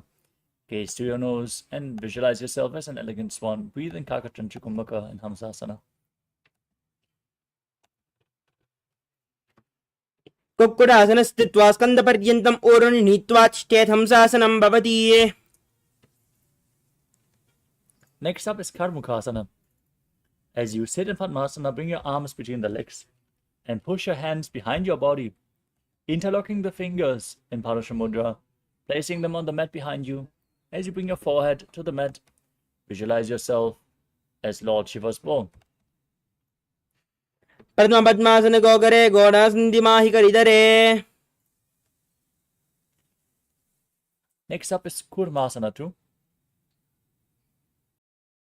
As you sit in Padmasana, bring your arms between the legs and bend the elbows, hold onto your shoulders, and visualize yourself as a turtle with a stable body and mind to live for hundreds of years. वामी जंग पर दक्षिण पाव दहिनी जंग पर भामिल्यावय. Now tuck your chin to the chest, gaze to your nose. As you lock your chin to the chest in Jalandhara Bandha, and rejoice knowing you're sitting in Shiva's secret north posture, Granthi Bedasana.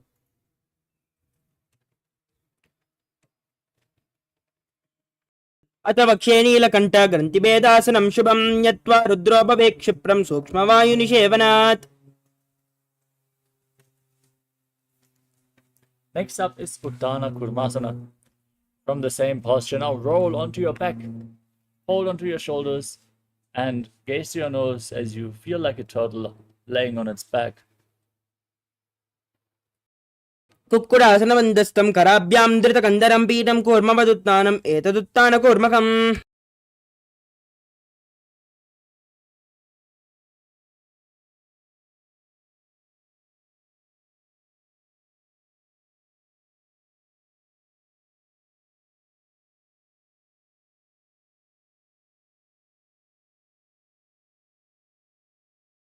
The next asana is Pangu Kukkutasana. As you sit in Padmasana, bring your hands in between the legs, place one palm on the mat and hold its wrist with the other hand. Then lift your entire body up, balancing on one arm as you visualize yourself as a rooster. कुक्कुरासनवच्चित्वा एकेन हस्तेन अन्यस्यां मणिबन्धं धृत्वा. Now repeat Pangu Kukkutasana on the other side. Place the other hand on the mat. Lift your body up and visualize yourself as a rooster. कुक्कुरासनवच्चित्वा एकेन हस्तेन अन्यस्यां मणिबन्धं धृत्वा. Next up is Gridasana. Sit in Padmasana and place your elbows on your toes. Interlock your fingers in Parashu Mudra, rest your chin on your fingers and press your thumbs against your throat as you visualize you have gone beyond all greed and covetous.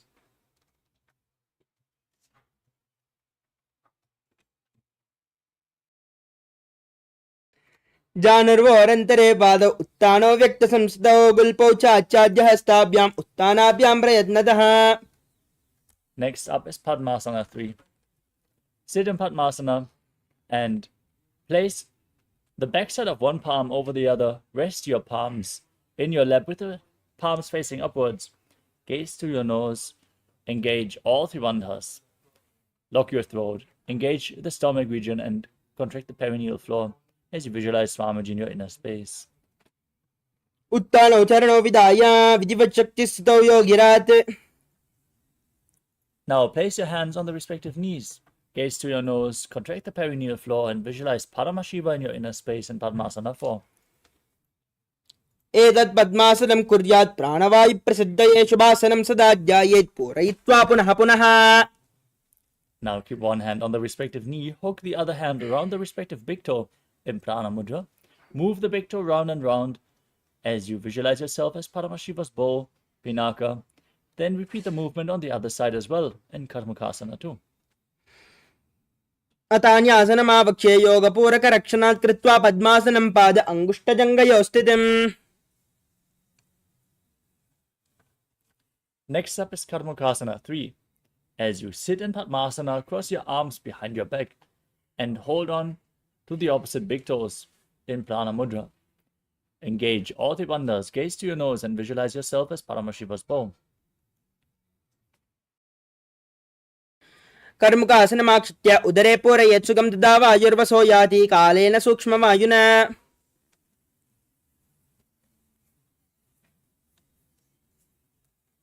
Next up is Dridhasana.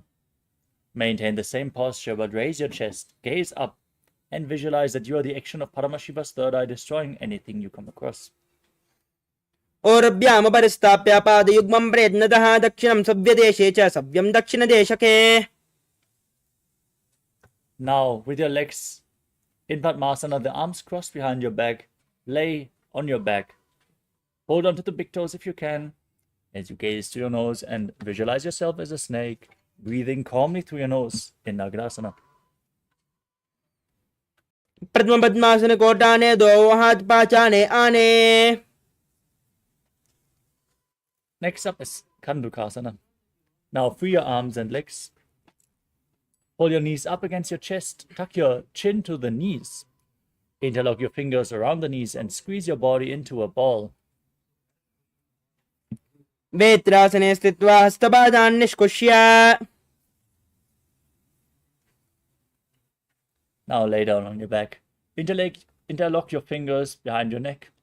Place your feet flat on the mat with the knees raised.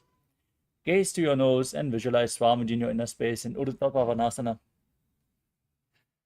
प्रथमसूदोसैन करावे गोड़ा उबाराशे मिलावे गुल्पमाहिला अंगुष्ठ दो ई करे एक समेल रसोया.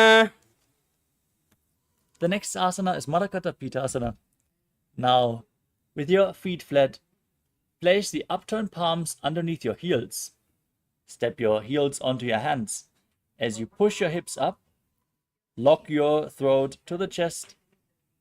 Breathe in Mocha Kumbhaka and visualize yourself as a powerful alpha ape. उत्तानचयनं पातले उत्तानहस्तयोः स्थापयेत् पृष्ठभागमूत्रमय्येत् मर्कटपीठं भवति. Next up is Uttana Shikipitakasana. As you lay on your back, raise your hips and place your hands at the lower back for support. Your elbows should bear the weight of your body. As you straighten your legs, point the toes and gaze to the tip of your nose, visualizing Swamiji in your inner space. जंगोर बलहीनश्चेत् उत्तानशिखपीठकम् अप्रमक्तः प्रकुर्वीत भुक्तेः प्राग्विजितेन्द्रियः. Now raise your legs and hips up. Place your arms flat on the mat for support. As you visualize yourself blissfully traversing through Narakaloka unscathed in Narakasana. ग्रीवागण्डेन भूमिं विस्तम्भ पादाग्रद्वयम् ऊर्ध्वमुन्नयेत् नरकासनं भवति. Now place your hands at the lower back. Straighten your legs and slowly lower and angle them as you keep your core engaged. Visualize yourself as a boat crossing the ocean of samsara in Tiryannaukasana. नौकावत् स्थित्वा ऊर्ध्वं पादाग्रद्वयम् आम्नयेत् तिर्यन्नौकासनं भवति. Bring your arms back to the ground. Straighten your legs. Be stable like a flagpole as you visualize yourself as the Kailasa flag, respected across all nations in Dvajasana. तिर्यन्नौकावत् ग्रीवापृष्ठकोर्परैः भूमिम् अवष्टभ्यमस्तकलाक्षेण पादाग्रद्वयम् ऊर्ध्वनयेद्ध्वजासनं भवति. Now lower your body down. Lay on your back. Keep your hands next to your hips. In this final asana of the sequence, Nithyananda, completely relaxed from any external or internal movements. Form the Shakti Chalan Mudra. Forcefully pull the Kundalini Shakti up along your spine from the Muladhara to the Sahasrara Chakra. Visualize your body is dead. And Swamiji, the Supreme Pontiff of Hinduism, is liberating you. Internally chant the Mahavakya, Om Nithyananda Paramashivoham. उत्तानं शववद्भूमौ शयनं तुषवासनं शवासनं श्रमहरं चित्तविश्रान्तिकारकम्.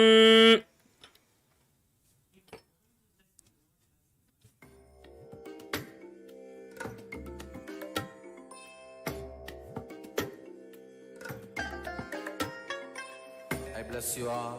Let you all open all your three eyes and manifest the powers of Mahasada Shiva. Om Nithyananda Paramashivoham. Om Nithyananda Paramashivoham. Om Nithyananda Paramashivoham. Om Nithyananda Paramashivoham. Om Nithyananda Paramashivoham. Om Nithyananda Paramashivoham. Om Nithyananda Paramashivoham. Om Nithyananda